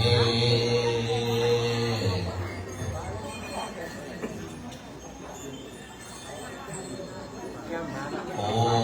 มโลงโลงมหาโลงโลงโมจะโงโมเก้าโมเจ้าเดิมและโมตายโลงดังที่ดีรู้ดังลายวัดโมเมื่อมาทรงตุเนตมายากังเทปานาลายจบไปหลังต่อไปกันนาบอกเป็นปิ่นเก่าอยู่ดังหัวลงดังโอพระผมพระกันกันคำว่าลงดังโอกาลับกานอนยันเตียวไปก่อนหน้าและตามหลังมาระวังแหวกล้อมอ้อมตนตัวข้าเป็นปริวันเห็นพยามาจนพาผมยู่ไปไกลกันกิจอันตายเกิดมีพิษณุจุงบังฮับไว้อย่ามาใกล้ใดพอจิตใหม่พญาไทยโลกาครูบาอาจารย์เจ้าทั้งหลายครับเสียหนีเสียงซ้ำเหตุได้ครับคงคุณจิตยันจุมาหักษาไว้ข้ามายาอุกมะอุกพงสตับฮับตึสสมุตึสพงมาลงพงมหาลงพงโกเฮพระมนต์กุมาดังเก่าโกจักพงแสนสัตยังไตลาไตปืนฟ้าโกจักองโอมสวหาโอมทงทงมหาทงทงสา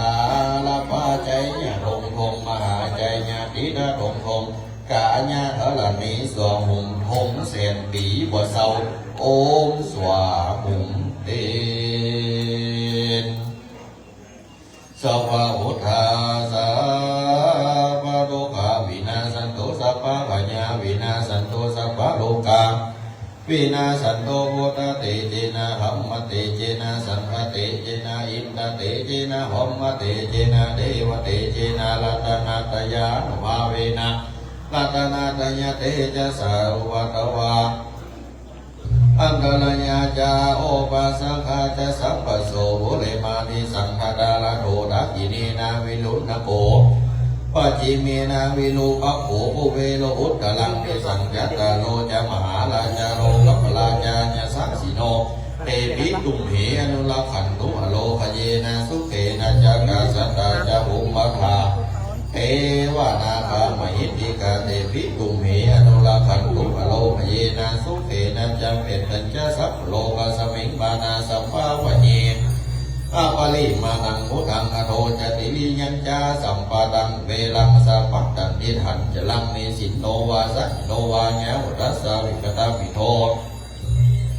เอตังสติงอนิเถยยาพรัมมเมตังวิหารังนิรามาโหเดจินจานุปกรรมสีลวาตสเนนะสัมปันโนกามิสุวินัยเทธังไหนจารุขปะสยังโกนะเลติติกาลเนยะเมตตาสุตตัง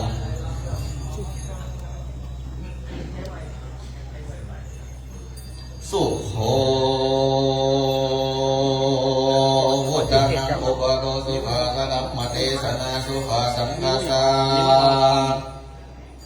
สมาธิสมังกานังกัปโปสุโขคติโยเสโทสเนตัสมิงเยโหตปฏิจายิโนวิจาจรณะสัมปันโนสุเสโทเทวมนุเสเทวาตปฏิอาทิโจรติมาปฏิจันติมาสันนันโทคติโยตปฏิจานีตปฏิพรัมมโนอัตสัพพะมโหรตังพุทโธตปฏิเตจัสสาเอเตนะสัจวัจเจนะสุวัติโหนตุสัพพทาสิทธิกิจจังสิทธิกัมมังสิทธิกาลิยะตถาคโต สิทธิเตโชเจโยนิจังสิทธิลาโภนิรันตลังสัพพสิทธิภวันตุเตสาธุ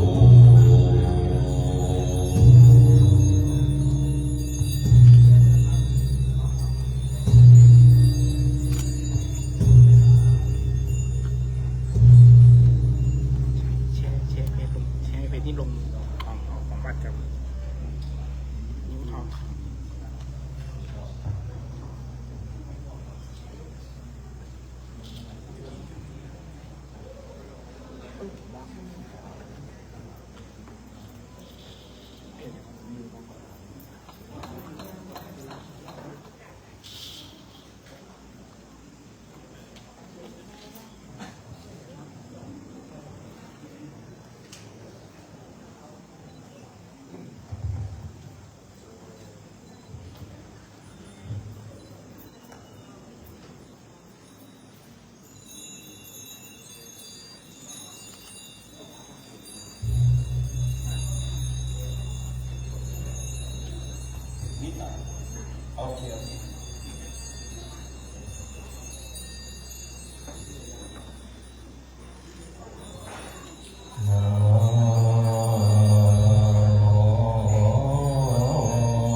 消灾延寿有四佛，南无消灾延寿有四佛，南无消灾延寿有四佛，南无般若波提毗萨埵俱卢毗琉璃波罗波罗僧耶安达给多耶阿拉哈提三藐三菩提耶当知道毗萨埵毗萨埵毗萨埵三摩揭谛娑南无般若波提毗萨埵俱卢毗琉璃波罗波罗僧安达给多耶阿拉哈提三藐三菩提耶当知道毗萨埵毗萨埵三摩揭谛娑南无般若波提毗萨埵俱卢毗琉璃波罗波罗僧安达给多耶阿拉哈提三藐三菩提耶当知道毗萨埵毗萨埵三摩揭谛娑诃般若波罗蜜多心经观自在菩萨心生般若波罗蜜多时，照天无云皆空，度一切不二舍利子，色不异空不异色，色即是空，空即是色，受想行识亦复如是舍利。是诸法空相，不生不灭，不垢不净，不增不减，是故空中无色，无受想行识，无眼耳鼻舌身，无色声香味触法，无眼界，乃至无意识界，无无明亦无无明尽，乃至无老亦无老死尽，无苦尽灭，无智亦无得亦无所得，故菩提萨埵依般若波罗蜜多。阿耨多罗三藐三菩提，故知般若波罗蜜多四大神，四大明咒是无上咒是无人能咒，能除一切苦，真实不虚，故说般若波罗蜜多。即说咒也，揭谛揭谛，波罗揭，波罗僧揭谛，萨婆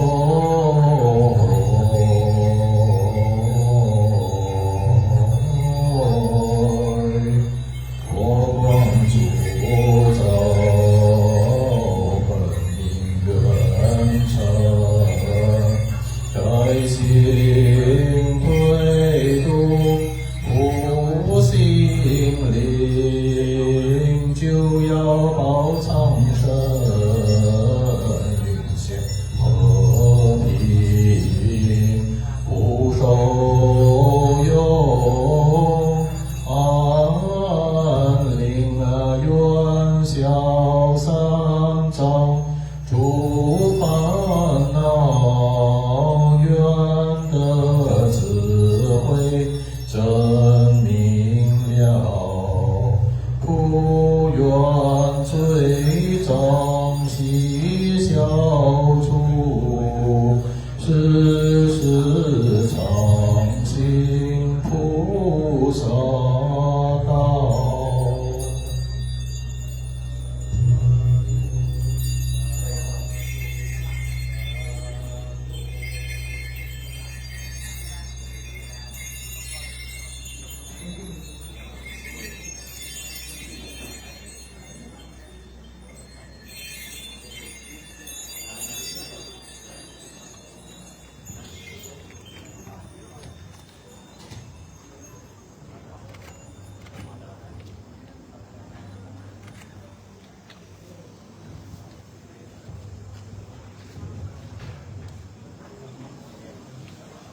สวมสาบารมีแก้มเลี้ยงปุจจาอย่างคุ้มพระพิษณุผู้บาอาจารย์ประจำปีนี้วันนี้พิธีการส่งแด่แก้มเลี้ยงถวายพิษณุผู้บาอาจารย์ก็ได้บัวดอกมณฑลแล้วลำดับต่อไปอีกสักครู่หนึ่งเพื่อพระเจ้าพระสงฆ์มาปกครองแล้วจะได้กระทำพิธีสวดจำเริญพระมนต์พระพุทธมนต์สืบโบราณจาราเพื่อเสริมสิริมงคลและส่วนหนึ่งจะได้กระทำพิธีสืบโบราณจาราเพื่อปัดเคราะห์ปัดภัยปัดโลกปัดน้ำออกจากตนตัวของบุญโยงกานิกากำลังชัยมิทักษ์งานเดินทางมาจาก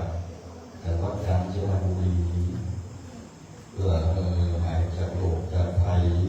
หายจากอดจากน้ำในหลังปีใหม่เมืองเขานี่ไม่ว่าการได้สืบโบราณจาราในช่วงปีใหม่เมืองนี้เป็นดีเป็นอานิสงส์สืบโบราณจาราสัมพุทธังเดี๋ยวอย่างสักครู่หนึ่ง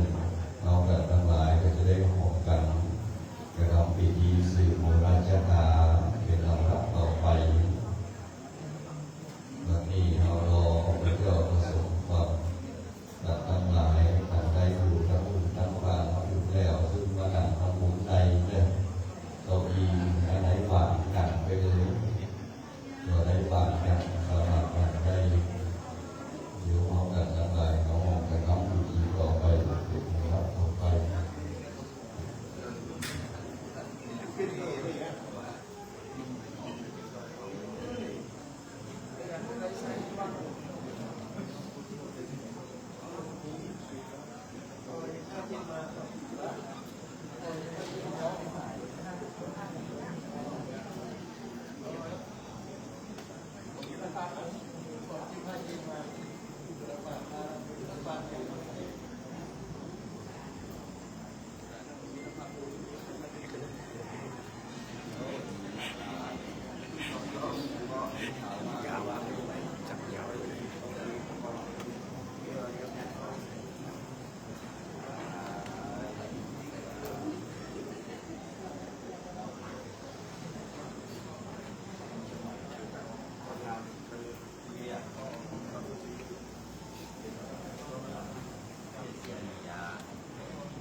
บอกเขาองค์ผ้านี้นะว่าหนังผ้าหรือ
เขาเตียนที่นั่น เ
ความอุดมสมบูรณ์ของทุกคนวันนี้เราจะเดินพุทธมนต์เสร็จแล้วจากคุณโยมและนิการมาจะยังครับเพื่อเป็นสิริมงคลและเป็นเรื่องเป็นที่อุดมสมบูรณ์ของส่วนตัวและก็ของกิจการของงานซึ่งญาติโยมสาธุชนทั้งหลายที่หาอยู่ก็คือเครื่องประกอบการศึกษามีมะพร้าวมะฟักมีข้าวสารมีข้าวเปลือกมีต้นกล้วยต้นไม้และนี่เราถือสื่อความอุดมสมบูรณ์ของพุทธปัญญาโอเงินโอทองพูดถึงฐานะของผู้ที่ได้กระทำผู้มีความสมบูรณ์เรื่องของทรัพย์สินเงินทองทั้งหลายวันนี้ก็เป็นเวลาลดอันสง10 นาฬิกา 17 นาทีจะได้เข้าสู่พิธีสืบโบราณตาในวันนามงคลไหว้ครูของในบารมีธรรมของพระครูบาปัญญาวัฒนวังโสตอนนี้ก็ได้ศรัทธาอุปถัมภ์อุปถาพระพาวัดนางเหลวเราก็ได้มาร่วมพิธีกันเป็นจำนวนนักและลูกศิษย์ลูกหาในพระครูบาปัญญาจากต่างประเทศก็ได้มาร่วมกันในวันนี้ถือว่าเป็นมงคลอย่างยิ่งที่ท่านทั้งหลายได้มาในมณฑลแห่งนี้ซึ่ง1 ปีมี 1 ครั้งวันนี้ก็พร้อมแล้ว10 นาฬิกา 18 นาทีเราจะเอา19มาอย่างโยมวันนี้18แล้วขอเจริญพรโยมและนิการมรชัยยานิพักบริษัทมรชัยมินเนอรัลจำกัดเป็นประธานจุดเทียนผู้บูชาพระรัตนตรัยขอเจริญพรครับ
ดับนี้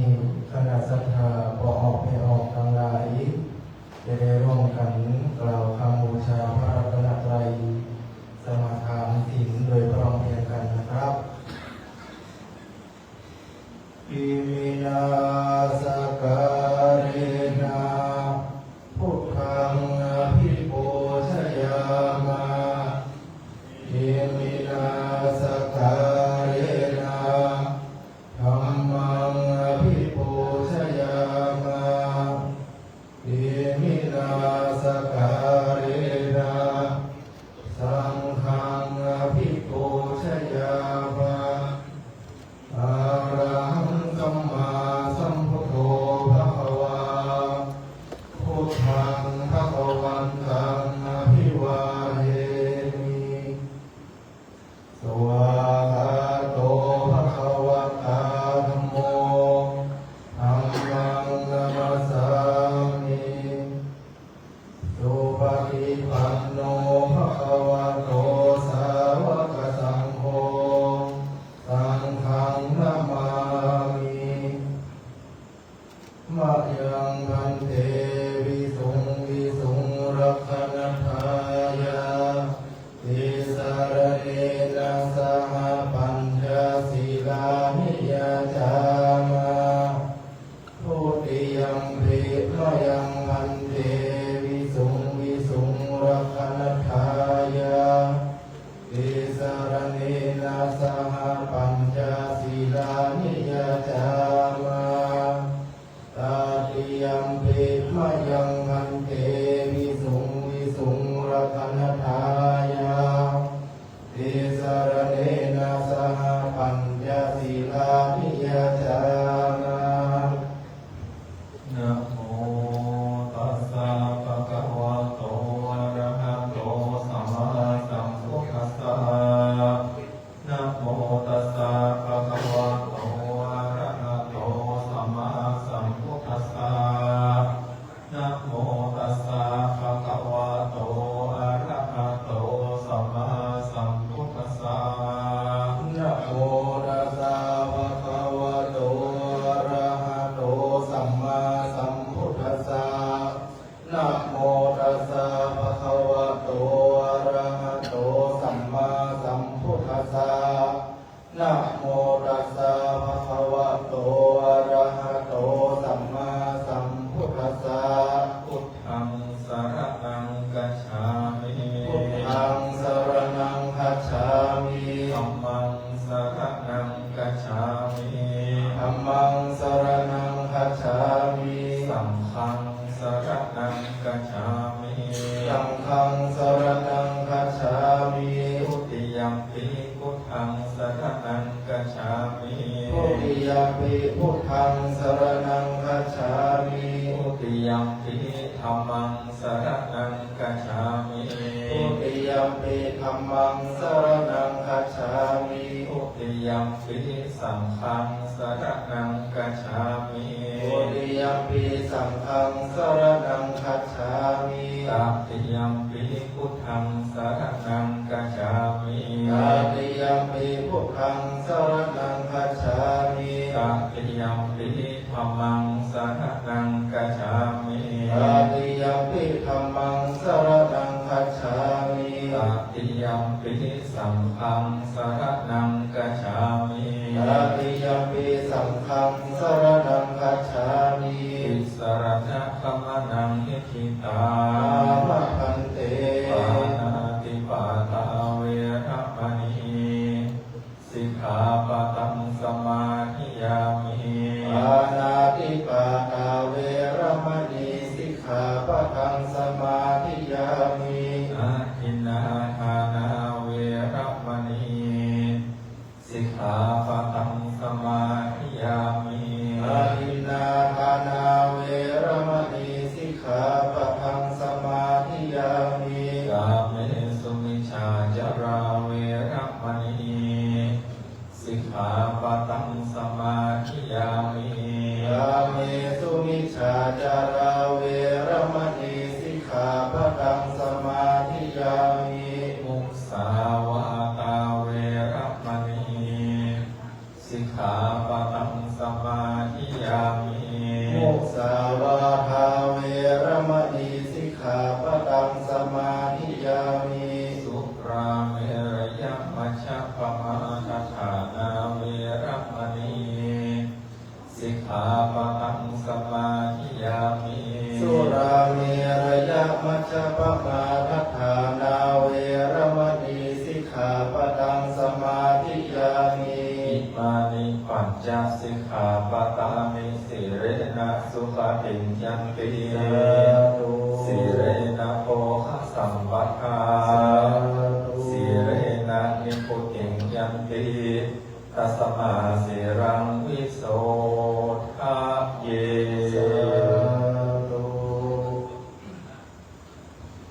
วิปติปฏิภาหายาสัมปะสัมปันติสิทธิยา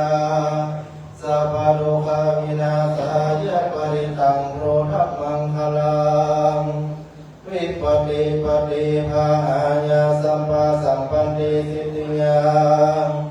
สัพพะพยาวินาศายะปริตังโพธัมมังคลังวิปติปฏิภาหายะสัมปะสัมปันติสิทธิยาสัพพะโลกวินาศายะปริตังโพธัมมังคลัง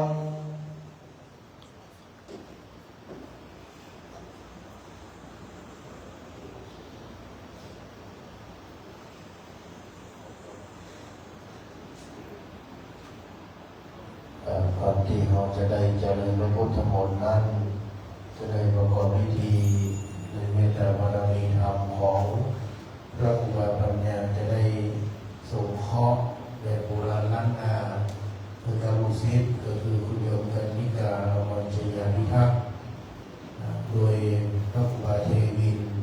วชิระปัญโยอธิการสงฆ์การวัดสรีดอนใจท่ายืนพันธิกระพูนนะครับ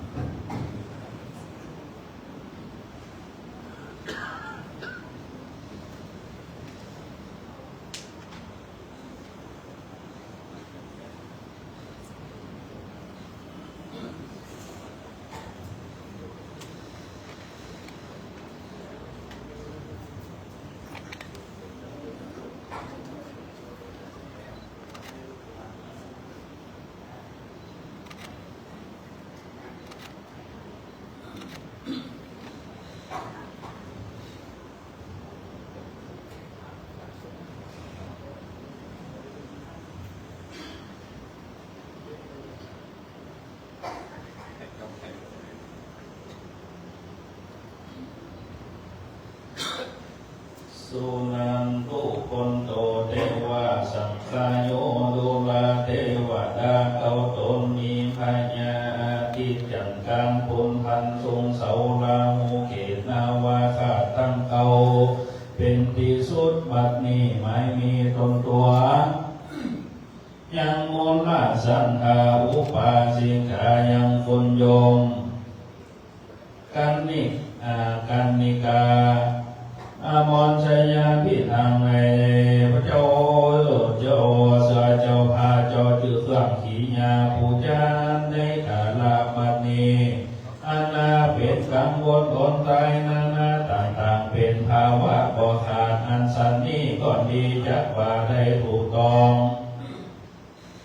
ลักษณะจะตาปีเดือนวันยามอย่างใดก็บ่รู้ใดถูกต้องตัวเพิ่งตัวจนแต่ใดเสวยสุขต้องหูลาจาตาก็บ่รู้ใดจักว่าผมรักและลาผมจันและในลักษณะจาตา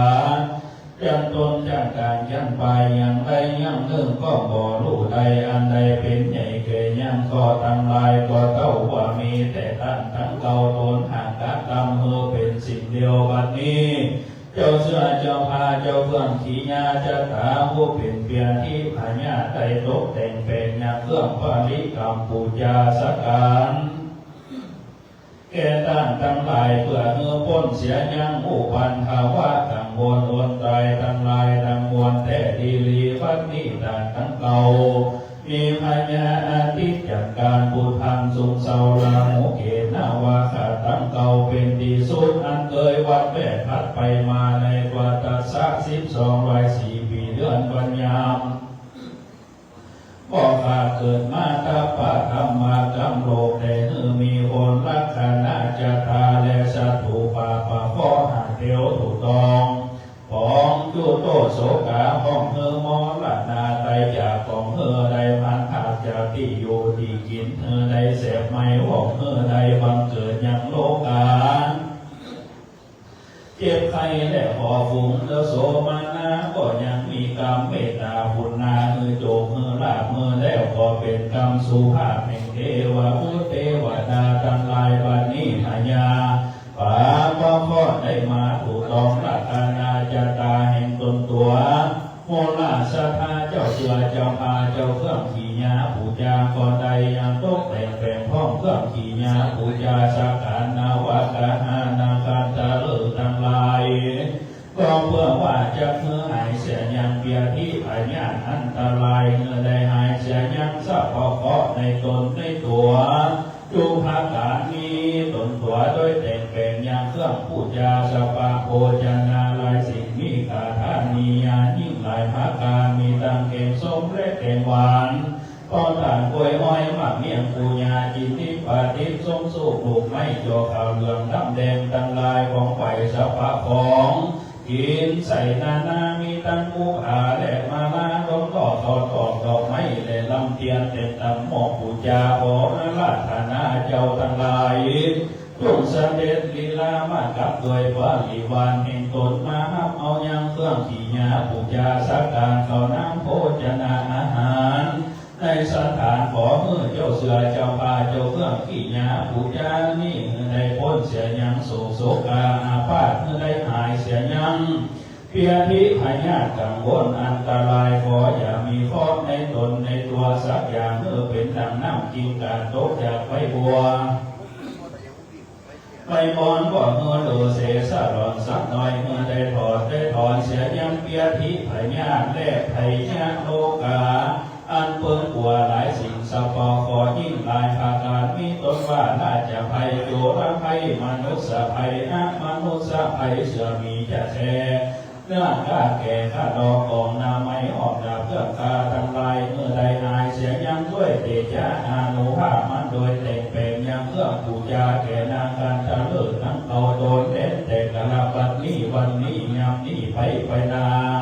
ขอจงเมื่อได้รู้สุขสำราญบานใจเมื่อบังเกิดยังโภคาสัมปติลาภาสการหันต่อหน้าตั้งตาอยู่เมื่อใดยังผืนแผ่นผ้าเงินคำแม้ว่าจะกระทำการสิ่งอันใดอยู่เมื่อโอดงสมฤทธิอยู่สิ่งเมื่อมีอายุยิ่งยืนยาว120 ปีไปอยู่เมื่อได้รู้สุขสบายเชียงจูภาการกันวัดดันทั้งหลายได้เสวยยังเขาน้ำโภชนาอาหารการอันใดแต่งเป็นยังเครื่องบริกรรมปูจานาต่างๆแล้วอยู่เมื่อหายพากันหาไปหาภาษาแก้ววิมันคำแห่งสู่เจ้าสู่ด้านทั้งหลายเสียงยุตนจุองแต่ดีลีเตอองอาทิตตาจันตาอังกาลาพุทธาภาษาสุขาโสธิระโมเกตุระวะคาหาปัสสะปานาคันตาวะปริมาณังสัพพะสัตตาอิมินาปุจจาสักขะลาโมหะเวนาโยวันนังสุขังพลังยันตุเตโอมนะโมสัตตาทินังตัวตัสสะลาสิทิเทวตาอังกัสสตุภกายาสามิสวหายอิมันมาชนังทิทันโตกิปายันโตบาลิมุจจันโตอากันตันโตบาลิกัมมังเสยญาติตังโมโรสวหายองอินตาอุปาลนามหาอินตาอปาลนามหาอินตาอปาลนายาสเปอันตาลายาองโหโรสวหายองสปะเปปัตเตวะเตปัตตาหิอาปัญจตุอิมังโภจนังกันตุอิมังภัตตัญญังสามิสวหายองสปะนาคัตตาคะนานังกัสสันตังอิมินาปุจจาปังกัลลานุภาเวนะอายุวันนังสุขังปลายันตุเตโอมนะโมสัตตะตินังตัสสะสาวาสีเทวตาอังกัญจันตุอิมังอาสนังเมทันโตขิปะยันโตปุญจันโตอาคัตตัสสะคัสสันโตเสยญาติทังโหโรสวหายองค์ยะคะเทวตา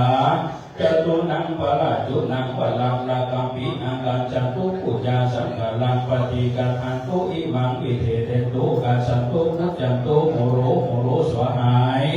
โอมยะคะเทวตาจัตุนังปาราชุนังปาราลังกัมปิอาการสันตุปุจจาสังกาลังปฏิกันหันตุปาราชุนังลังกัมปิอาการสันตุปุจจาตะกังลังปฏิกันหันตุอิมังอิเอเตตุมุจจตุโหรุสวะหายโอมิตาอัปปะลานายะสัพพะอันตาลายาโอมโหรุสวะหายโอสัพพะปะเทวาเทปตาเอหิอากาจันตุอิมังโพจักนานังพุทจันตุอิปังอิมาปะลิกัมมังกัจจันตุขิปะยันตุตังตังโตโตโหรุสวะหายะอิมังปาลิกัมมังภังกัญญังสามิสวะหายมังเวลิกัมมังภังกัญญังสามิสวะหายมังปาลิกัมมังภังกัญญังสวามิสวะหายสัพพะทุกขาสัพพะปัญญาสัพพะโลกาสัพพะอันตรายโยวินาสันตุเจยตุภวังเจยมังคลังเจยมหาลาภังเจยโสติภวันตุโบ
เอตัวนะเมตังสเมตาภะทันตาอวิกิตาจิตาปฏิตังวนันโตสักเขกาเมจโลเปกิริสิกาลตะเตจันตลิเขวิมาเน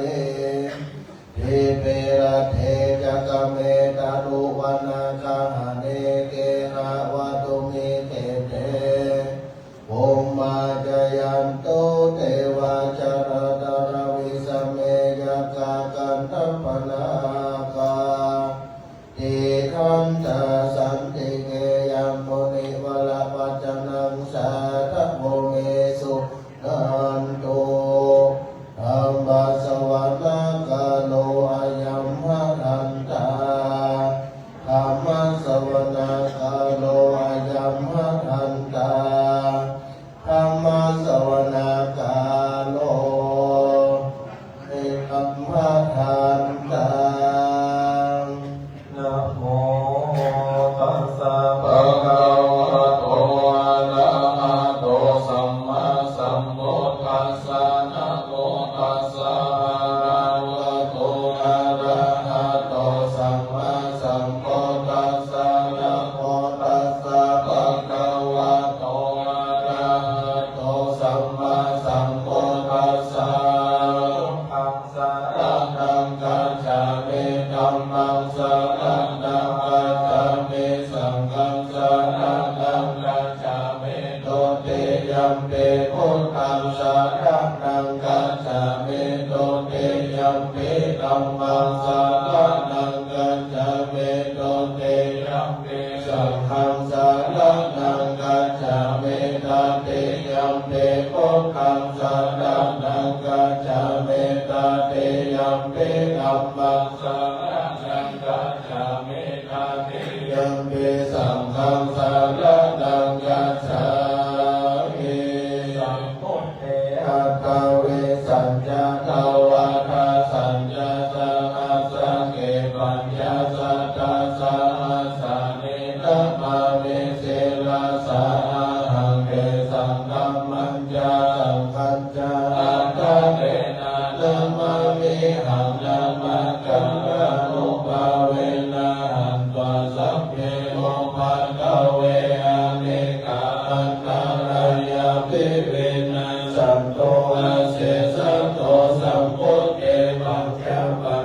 สัญญาจโตเวสาเกสาราสาเกตัสสะสัพพะสังฆสามิอัมมามิเจรัสสะ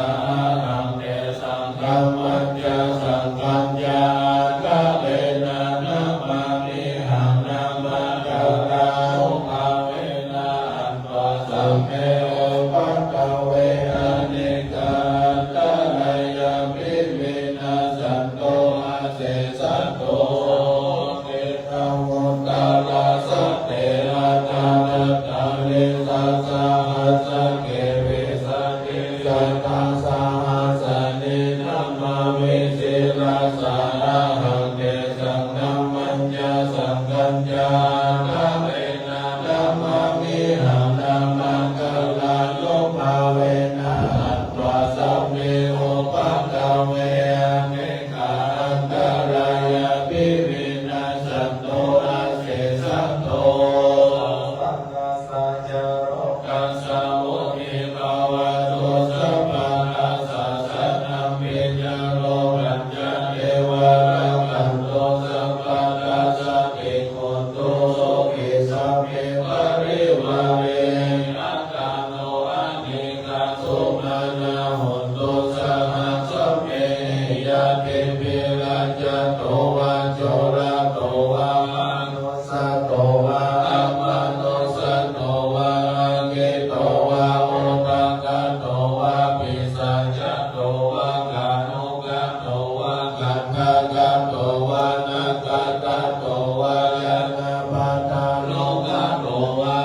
สัทธัมมะโตวะสัพเพเนโตวะสัพโพเรสัตโตวะจันทาเทอาสัมมิกาโหนะโกโกลาเฮเวเสกามาเนสัมปะเนเมอาชาตาลาจัสโสกาลามะเฮสายะกาลาคัสสะเทนันนามายะโตนันนาโลกะโตนันนาปัทถาวะโตอะระคังคันหันโตปะเนตานาโตปัฏฐายะนันนากัสสะกัสสะปะละมิโยสะโอปะปะละมิโยกัสสะปะละมาตาปะละมิโยปัญจมหาปะเรจเกติโสจาริยปัจฉิมาภเวนะภาวะกันติยติงะเทติกามานังปะทานาจาริยมะเทมัลลังเขมัลลังวิจัยยังสัพพัญโยตายานัมปะติเมตัมนาวาโลกุตตะละธัมเมติสัพเพภิเมพุทธะกุณเมอวะเจตวะเวสาลิยาติโสภะกาลันตะเลโสติยามารัตติปาริตังกะรัตโตอายัสสะมานันตะเทโรวิยาการุญญาจิตตังโอปัฏฐะเปวะโพธิสัตตะอาเสสุจักขวาเลสุเทวตายัสสะนัมปะเทกัมนันติยัญจเวสาหิยังโมเรโลกามาโนสัตตุปิกะสัมโพธันติธัมมยังอิปะมันตะตะเปสิปะริตันตัมมะดามะเหเสวนาจักขะละนังปะเทตานัญจะเสวนาโพชานามัญจนิยานังเอธัมมังกังนะโมตัมมังปะเทโลปะเทสาวะโสจะโมเปจักกัตาปุญญาตาตัสสัมมาปะนิพิจาเอธัมมังกัลาโมตัมมังปะโมสัจจัญญาสิปัญจารินายโยจะสุสิกิโตสุภาสิตาจายาวัจจะเอธัมมังกัลาโมตัมมังมัตตปิโตปัฏฐานังโพตากาลัสสะสังฆโหอานาโกนาจะกัมมันตาเอธัมมังกัลาโมตัมมังอานัญญาธัมมาจาริยัญจายาตากานัญจสังฆโหอานาวัจจานิธัมมานิเอธัมมังกัลาโมตัมมังอานันติเวระเตปะปะมาจะปะนาจะสัญญาโมอาภะมาโตจะธัมเปโสเอธัมมังกัลาโมตัมมังกัลาโมจนิวั โตจะสันโตเกจังกตัญญูตากาเลนะธัมมัสสวะนังเอตัมมังกัลลาโมตตะมังสันติจะโสวะจัสสัตตะสัมมานานัญจตัสสะนังกาเลนะธัมมัสสะกัจจาเอตัมมังกัลลาโมตตะมังตะโพจะบัมมัจจาริยัญจาริยสัจจานาตัสสะนังนิพพานัสสะสิกิริยาจาเอตัมมังกัลลาโมตตะมังพุทธัสสะโลกะธัมเมจิตตังยัสสะนะกัมปติอาโสกังเวราจังเขมา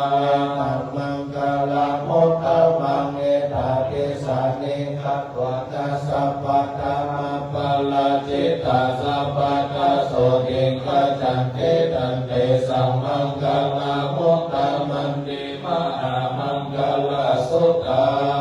งอิทิมิตังอิทังวะโหลังวะสักเกสุวายังวัตตานังปานิตันนาโนสัมมานาเทนะปะทะเทนะอิตัมเปพุทเทอะตานังปานิตังเอเตนะสัจเจนะสุวัตติหนตุกายังเวราคังนามัตตะปานิตัง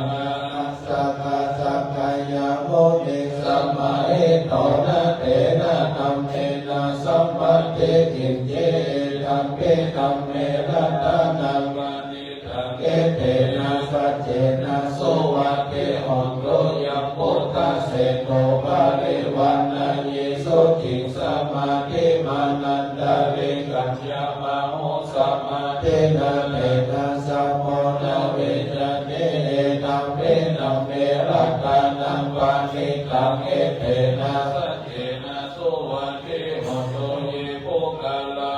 ทัสสะตัมปัสสะขาจักขาเรเอกาเนโยคาเนหนติเตนะกินายาสุขัตตัสสะสาวกาเอเตสุตินามิมหาปัลลาเนเอตัมเปสังเขรัตนังปานิตังเอเตนะสัจเจนะสุวัตติหนตุเยสุปายุตตามานาสะนาเนนะนิกาเมโนโคตมัสสะสะนังเมเตปะติปัตตามัตตังเวไคอารัตตาวะมาเนโกติโกจะมานาอิตัมเปสังเขรัตนังปานิตังเอเตนะสัจเจนะสุวัตติหนตุขีนังโพรานังนาวังนาเตสัมภาวะเวราตจิตายาติเขภาวะสมิงเกหินาติชาวิรุณิจันทานิพันติเทรายะถายังปฏิโกเอกัมเปสังเกตันนังปฏิตังเอเตนะสัจเจนะสุวัตติหนตุวัลลสุตังเมตัญจะสัพพะโลกัสสมิมานะสัมภาวะเยอะปาริมาณะโวตังนะโตจะติริยัญจาสัมปะตังนะเวรังสัมปะตังกิตัญจาลังนิสิโนวาสยาโนวยวัตตสาวิกตามิโกเอตังสัตถินาทิไทยาปัมมาเมตังวิหารังอิตามาโหติปิญจานุปะกัมมาสิลาวะตัสสะเนนะสัมปันโนกามิสุวินัยยะเกตังนะหิจาตุกัมมาไสยังปุณณเรติติการานิยาเมตาสุตตาปัมมโนพุทโธปัมมโนธัมโมปัมมโนสังโฆปัมมโนวันตานิสิริสัพพะเนอาหิวิจิตาสัตตปะกิโอนานาภิสาระภุมโมจิกากัตตาเมระคากัตตาเมปะเรตาปะปิกัมมันโตโพตานิโสหังนะโมตัสสะวะโตนะโมสัตตานัสสะตานังเอติโสภะคะวะอะระหังสัมมาสัมพุทโตวิจจาจารานะสัมปันโนสุขโตโลกาวิโตอนุตตโลปุริสกัมมาสารติสัตตเทวะมนุสานังพุทโตภะคะวะติสัพพะโตภะคะวะตะธัมโมสัมมิ โกอากาลิโกเอหิปัสสิโกปัญญยิโกปัจจตังเอหิกัปโปวิญโยหิติสุปฏิปันโนภะคะวะโตสาวกสังโฆสุปฏิปันโนภะคะวะโตสาวกสังโฆยะปฏิปันโนภะคะวะโตสาวกสังโฆสามิติปฏิปันโนภะคะวะโตสาวกสังโฆยะติตังจัตตาริปุริสายุคานิอัตตาปุริสาโภคาลายสัพพะคะวะโตสาวกสังโฆอาหุนายโยปะหุนายโยทักขินายโยอัญชลียะทักขิโยลังปุญญเขตังโลกัสสาธิโลเกศิลาปุณโนสัจจังโสดยาโนกายะเทนะสัจเจนะกามิสัจจกิริยามานตานังอวัจจิปะธัมมังอลังสะลิตวะภุพันเตจิเนสัจจะปะละมาวะสัยยสัจจกิริยามะกะสะหังสันติปะทาปัตตานาสันติปะทาวัญจนาวัฏาภิกาจันิกันตาจัตตาเวทาปฏิกามาสหัสสะเจกัตเตไมหังมหาปัจจาริโตสิกิวะเสสิโสลัสสะกาลิสานิโมทะกัมปัตตวยะตาสิกิสัจเจนะเมสัมโมนันเทสัมเมสัจจปารามิติทัยยัจจาโมมาเอกาลัชานาลิสาวันโนปัตตาวิปะปะโสนังตังนามัสสะเมนาลิสาวันนังปัตตาวิปะปะสังไดยัจจาโกตาวิหาเรโมเทวะสังเยปัมมานาเวทาปุสัพพะธัมเมเตเมนะโมเทจามังวารายันโตนามันโตโกตานังนามาโตโกริยานะโมเวโมตานังนะโมเวโมติยาอิมังโสภาเลตังกันตัวโมโลกาลติเอสนาเปตายัญจาภุมาเอกาลัจจามานิสาวันโนปัตตาวิปัปปะโสอังตังนามัสสะเมหาเลสาวันนังปัตตาวิปัปปะสังไดยัญจาโกตาเวหาเรโมนาติเยปัมมานาเรนะโกสัพพะธัมเมเตเมนะโมเตจามังปาลายันโตนามาโตโพธานานามาโตโพธิยานะโมเวโมตานังนะโมเวโมติยาอิมัสโสภาเลตังกันตวโมโลวัสสะมังกะปะยิติโมระภาเลตั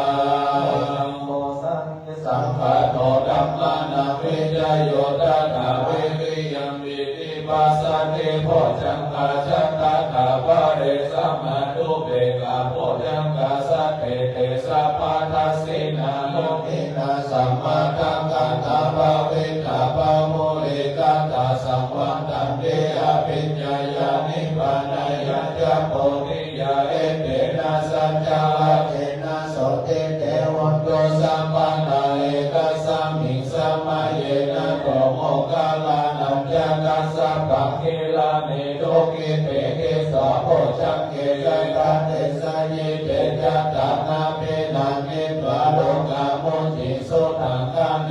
เตนะสัจจวัจเจนะโสติเตหนโตสัมปะดาเอกตาธัมมาราชาวิเกละเจนะเปเปเลโตจุนะเกเรนะตัญเยวะปะนาเปตวะนะสัทธารังสัมโมเทวะจาปะตะธัมมาอุตตาสิทานะโสเอเตนะสัจจวัจเจนะโสติเตหนโตสัมปะทาคานินาเตจาปะตะตินันนะเปมะเหสิดามาราตะกิเลสาวะปัตตะโลปะเตธัมมัตตะเมเตนะสัจจวัจเจนะโสติเตหนโตสัพพะทาตังรุณิโกนาโตหิตายาสัมปะปะนินังโกเลตวะปารามิสัมปะปะโตสัมโพธิมุตตะมังเอเตนะสัจจวัจเจนะโหตุเตจายามังกาลังจายันโต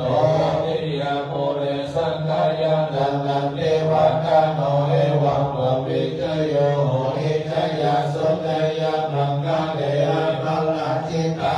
ลังเขสีเสวะตาวิโภกาเลอะภิเสเกสัพพะพุทธานังนาคปัตโตภะโมทัพพิสุนังคันตาสุมังกาลาสุภาปะตังสุโมทิตังสุขันโตสุโม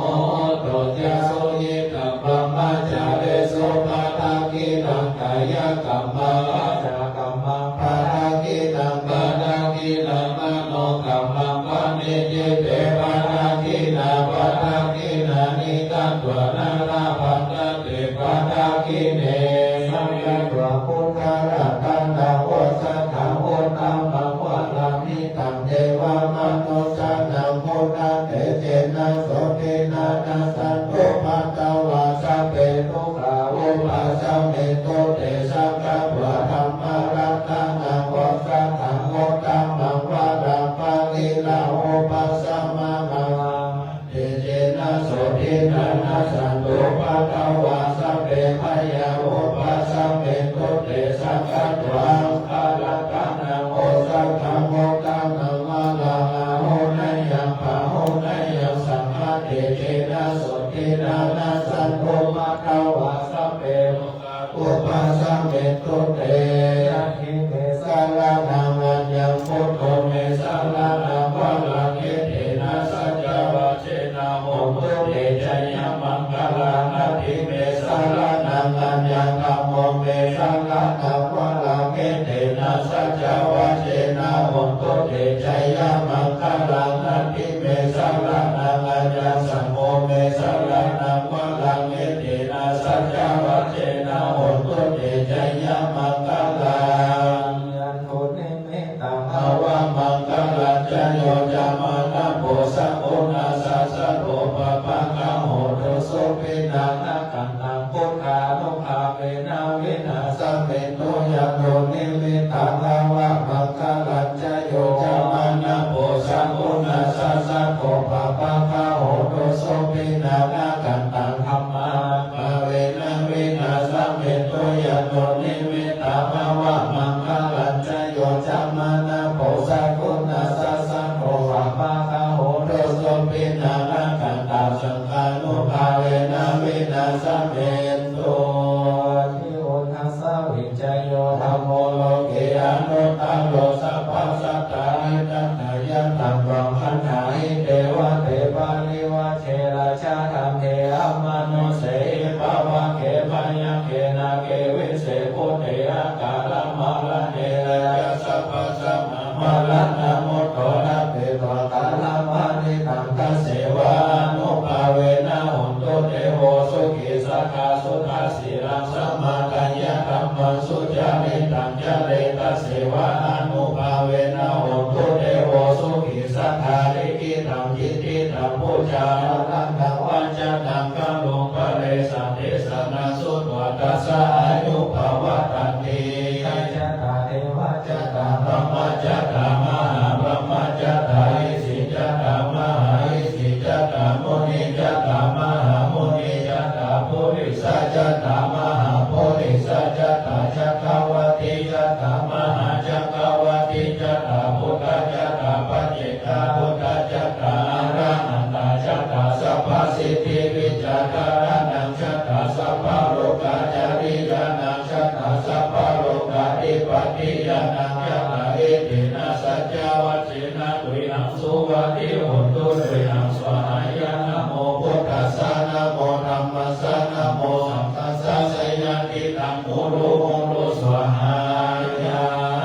วัฏโกรันนวัฏโกสิริวัฏโกยัสสะวัฏโกมาลาวัฏโกวันนาวัฏโกสุขวัฏโกโหตุสัพพะทาทุกขโลกาภยาเวลาสุขสันตุจุปัฏฐวาเนกาอันตรายาภิวินาสันตุกเตจัสสะชัยยสิทธิทานังนาคังสุติภะพยังสุขังพลังสิริอายุจวันโนจะโภกังพุทธิจยสวะสัทธวะสัจจะอายุจะชีวะสิทธิภวันตุเตพุทโธมังคลสัมพุทโธสัมพุทโธทิปัตตุธัมโมพุทธมังคลมังคัมมัสสะปะทุกขาปะมุจเจเรธัมโมมังคลสัมพุทโธกัมปิโรพุทธ ระโสอนุธัมมามากัมมาสัพพะพยาพระมุจเจเรสัมโฆมังคลาสัมพุทโธทักขินโยอนุตตโรสังฆมังคลามากัมมาสัพพะโลกาพระมุจเจเรปัฏฐาจนิโลกาพยาปัฏฐาจนิพยาโสกาปัฏฐาจนิโสกาหนตุสัพเพวิปานิโนเอตวัตตาจะอมิหิสัมปังปุญญสัมปังสัพเพเทวานุโมทันตุสัพพะสัมปติสิทธิยาทานังทักขันตุสัทธายาสิระรักขันตุสัพพะตาภวันตาภิลาตาหุตุขัจจตุเทวตาคัตตาสัพเพพุทธาภรปัตตาอาเจกานัญจยังภลังอรหันตานัญจเตเจนะรักขัมพันธามิสัพพะโสพุทธานังอุปัฏโตสุภาสธรรมเทศนาสุขาสันตัสสะสัมมากิสัมมากันันทโพโภอภิโยเกโตจะเนตัสสะมิเนโหตปฏิจายิโนวิจจารณะสัมปันโนโสเสโตเทวมนุเสติวัตตาปฏิอาคิโตระติมาหาติจักขิมัสสนะโตระติโยตปฏิจายิตาปฏิมัมมโนอัตถสัพพะมโหรัตถะพุทโธทัปฏิเตชะสาขยาปรมาลังวาสันตุติปรมังนานังปรมายาภินิพพานังปรมังสุขัง ในคำรับต่อไปบางที่ก็ออกให้ออกศรัทธาจะได้รอบประเคนถวายแต่ตู้พระเจตยธรรมเริ่มจากกันพระพุทธถวายแต่ตู้พระเจตยธรรมพระสงฆ์องค์เจ้าตนในก่อนมนตันศึกษาโหราจการในวันนี้เราทั้งหลายจะได้ร่วมใจกันกล่าวคำถวายแต่ตู้พระเจตยธรรมเป็นคำรับต่อไปนะครับ นะโมตัสสะภะคะวะโตอะระหะโตสัมมาสัมพุทธัสสะนะโมตัสสะภะคะวะโตอะระหะโตสัมมาสัมพุทธัสสะนะโมตัสสะภะคะวะโตอะระหะโตสัมมาสัมพุทธัสสะอิมานิมะยังคันเตอัตตานิสัพปริวารานิภิกขุสังคัสสะโอโนชยามะสาธุโนพันเตภิกขุสังโฆอิมานิอัตตานิสัพปริวารานิปฏิคันหาตุอัมหากังทีฆรัตตังอิตายะสุขายะข้าแต่พระสงฆ์ผู้เจริญ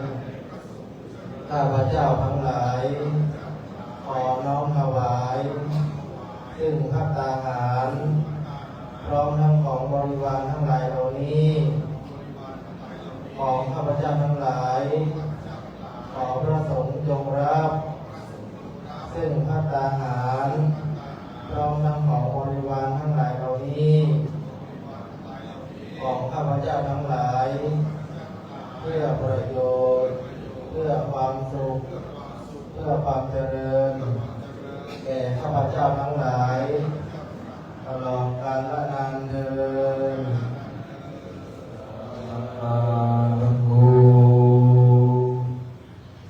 ก่อนที่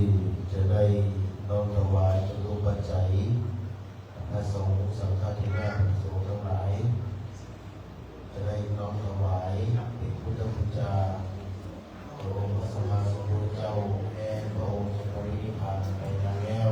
แต่ยังสิ้นบุญอยู่เราจะเดินทางนั่งสัพพสุทัศน์ตานาคาได้น้อมถวายทุกปัจจัยกับพระพุทธความสะดวกของท่านถวายพระสงฆ์จำนวน12 ท่าน12 รูปตั้งแต่อาจารย์ประการสงฆ์จนถึงพระเถระพระเถระภิกษุเราเจริญพรจำนวน12 ท่านที่มันธรรมราชได้กล่าวในนามของท่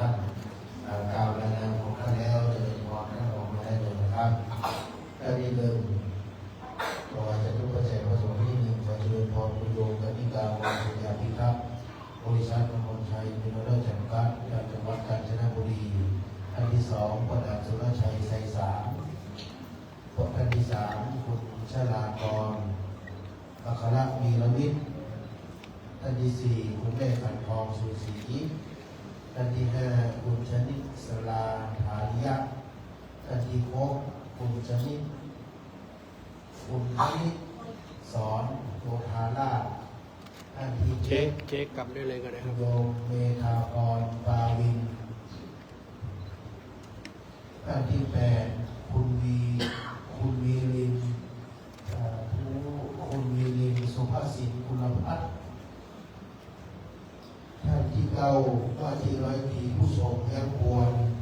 ท่านที่10พ่อสมทรัพย์สุทวาสท่านที่11คุณเอกพรศรีวิโรจน์ครับ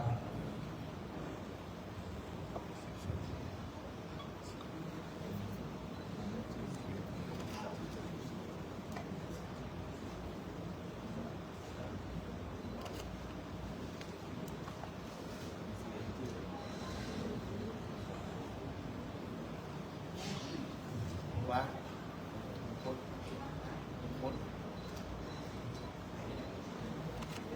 คนทราบคือแบบแบบ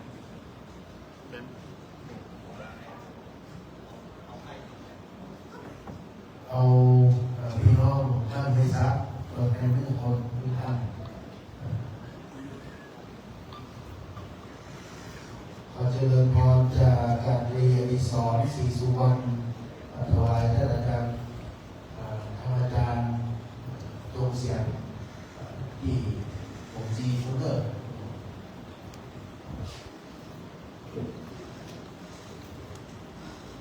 ขอเจริญพรคุณโยมอมรินทร์อินตะโยมได้ถวายสามเณรทั้ง4 รูปตัวแทนเจ้าดาวไปที่ยังไม่ได้เกณฑ์2 ท่านเจอเลยท่านใกล้ๆหน้าอาสมประกาศชื่อไปแล้วท่านอาจจะไม่ได้มาหรือว่าอาจจะเราอู้กับหมู่ผู้เจ้าประกาศไว้นี้ศรัทธาท่านทั้งหลาย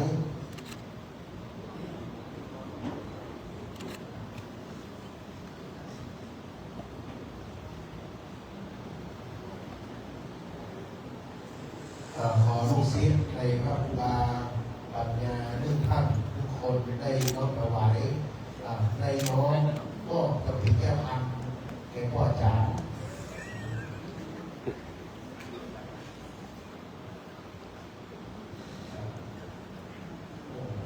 มาอาจารย์มาดินทรมีการตอบรับถวายท่านจะรอที่เจ้าเก่าอาสนะญาติโยมสาธุชนทุกท่านก่อนที่จะได้รับพรญาติโยมเตรียมน้ำยาเรียบร้อยกรวดน้ำสักการะที่บุญกุศลวันนี้วันไหว้ครูพ่อครูบาญาติโยมสาธุชนทั้งหลายก็ต้องสร้างน้ำยามาหน่อยมาจานของญาติโยมท่านทั้งหลายว่าจะญาติโยมตั้งแต่พ่อแม่ถ้าคุณครูผู้วิชาก็แม่เป็นครูคนแรกวันนั้นต่อไปญาติโยมสาธุชนทั้งหลายรับพรจากพระสงฆ์ในภาษาบาลีสืบไปเรื่อย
มังคลังรักขันตุสัพพะเทวตาสัพพะพุทธาเวนัสนาโสติภาวันตุเตภวัตตุสัพพะมังคลังรักขันตุสัพพะเทวตาสัพพะธัมมาภาเวนัสนาโสติภาวันตุเตภวัตตุสัพพะมังคลังรักขันตุสัพพะเทวตาสัพพะสังฆานุภาเวนัสนาโสติภาวันตุเต ในระดับนี้เราจะได้ร้องเพลงกันกล่าวคำเพลงนิทาแบบขึ้นเมืองเหนือจากนั้นจะได้กล่าวคำนาพระรัตนตรัยเป็นลำดับต่อไปอิตังทานากัมมังนิพพานาปัญจโยโหนตุโนดิจังหิตังศีลกัมมังโหนตุโนดิจังหิตังภาวนากัมมังนิพพานาปัญจโยโหนตุโนดิจังยังกินจิโกสาลังกันตาพังกัมมังสัพเพหิอาเมหิกาตังปุญญังโนอนุโมทันโตสุนันตุโหนโตเยเตวะอัสสมิงหาเนสัทธาโหนตุสัพพะสัตตานังสุขีอัตตานังปาริหารันโตมาตาปิตาสุขิตาโหนตุจันโตสัมเพญาติกาสุขิตาโหนตุลูกาปามุจจันโตสัมเพอัญญาติกาสุขิตาโหนตุสัมเพริสาสัมเพยัคขาสัมเพเปตาสุขิตาโหนตุลูกาปามุจจันโตสัมเพนังคันตาสุขิตาโหนตุลูกาปามุจจันโตสัมเพเทวาสุขิตาโหนตุลูกาปามุจจันโตสัมเพอาจาริโยปัญชยาสุขิตาโหนตุลูกาปามุจจันโตสัมปะสัมปตินังสามิชันตุโมอะระหังสัมมาสัมพุทโธภะคะวาพุทธังภะคะวันตังอภิวาเทมิสวากาโตภะคะวะตาธัมโมธัมมังนัมสสามิสุปฏิปันโนภะคะวะโตสาวกสังโฆสังฆังนัมมามิก็เป็นที่สำเร็จเสร็จสิ้นในขั้นตอนพิธีการทางสงฆ์ในระดับนี้ก็เรียบร้อยแล้วนะครับ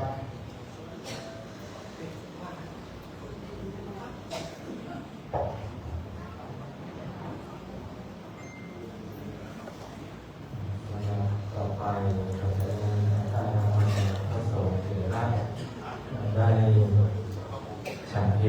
ความนั้นก็จะได้พระเป็นน้ำพระพุทธมนต์ขอราชนาท่านครูบามหาเทพได้พระเป็นน้ำพระพุทธมนต์กับคณะสัตยาญาติโยมที่ได้มาร่วมงานครูบาปัญญาแก่ท่านรู้ง่ายดี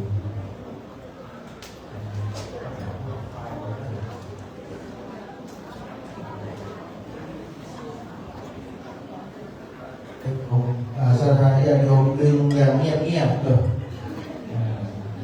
เรามาไปดีเลยนะบ้านดึงเงี้ยขอบหัวคือเจ้าคือสถานเพราะฉะนั้นดึงแบบเงียบๆยะโตโอติยาโมเลสักกายานังกังเทวัตโนเอวังปัมปิใจโยเอใจยาสุตยามังกาเลอาภาลาจิตาภาลังเอสิเสปัตาวิโภคาเลอาภิเสเกสัมปะพุทธานังนังคัมปัตโตภวังคันติสุนัขตังสุมังคลังสุภาภาตังสุโหติตังสุขันโนสุโมโตจะสุยิขามังปัจจาริสุปาทักขินังกายกรรมังปัจจากรรมังปัจขินังปัจขินังมโนกรรมังปะนิทิเตปัจขินาปัจขินานิกัตตวนาลาภันตเตปัจขิเนอาสนาญาติโยมกับรถการหลังจากพระ สงฆ์และเจ้าพระสงฆ์ฉันพัฒนาหารเพลงเรียบร้อยพระครูบาหลวงพ่อจะพ้นจากช่วงบ่ายนี้หลังจากพระสงฆ์ฉันเพลงเสร็จจะมีพิธีครอบครูครอบครูลงหน้าแล้วก็กินอ้อแล้วก็อาบน้ำมนต์เป็นน้ำสุดท้ายถ้าใครจะเอาครบก็ต้องดูมันครบจะอาบน้ำมนต์ต้องรอขั้นตอนสุดท้ายถ้าทายจะทำหายตอนนี้ก่อนไปรับประทานอาหารทั้งลูกก็เลยเรียกว่าส่งฉันเช็ดเราจะได้มีการครอบครูครอบคำครูลงหน้ากินอ้ออาบน้ำมนต์ตามลำดับวิธีการที่ทางวัดงานตามคณะซึ่งว่าครูบาปัญญาได้กำหนดไว้ดังนี้นะครับตอนนี้นิมนต์พระสงฆ์ฉันพระการอาเพล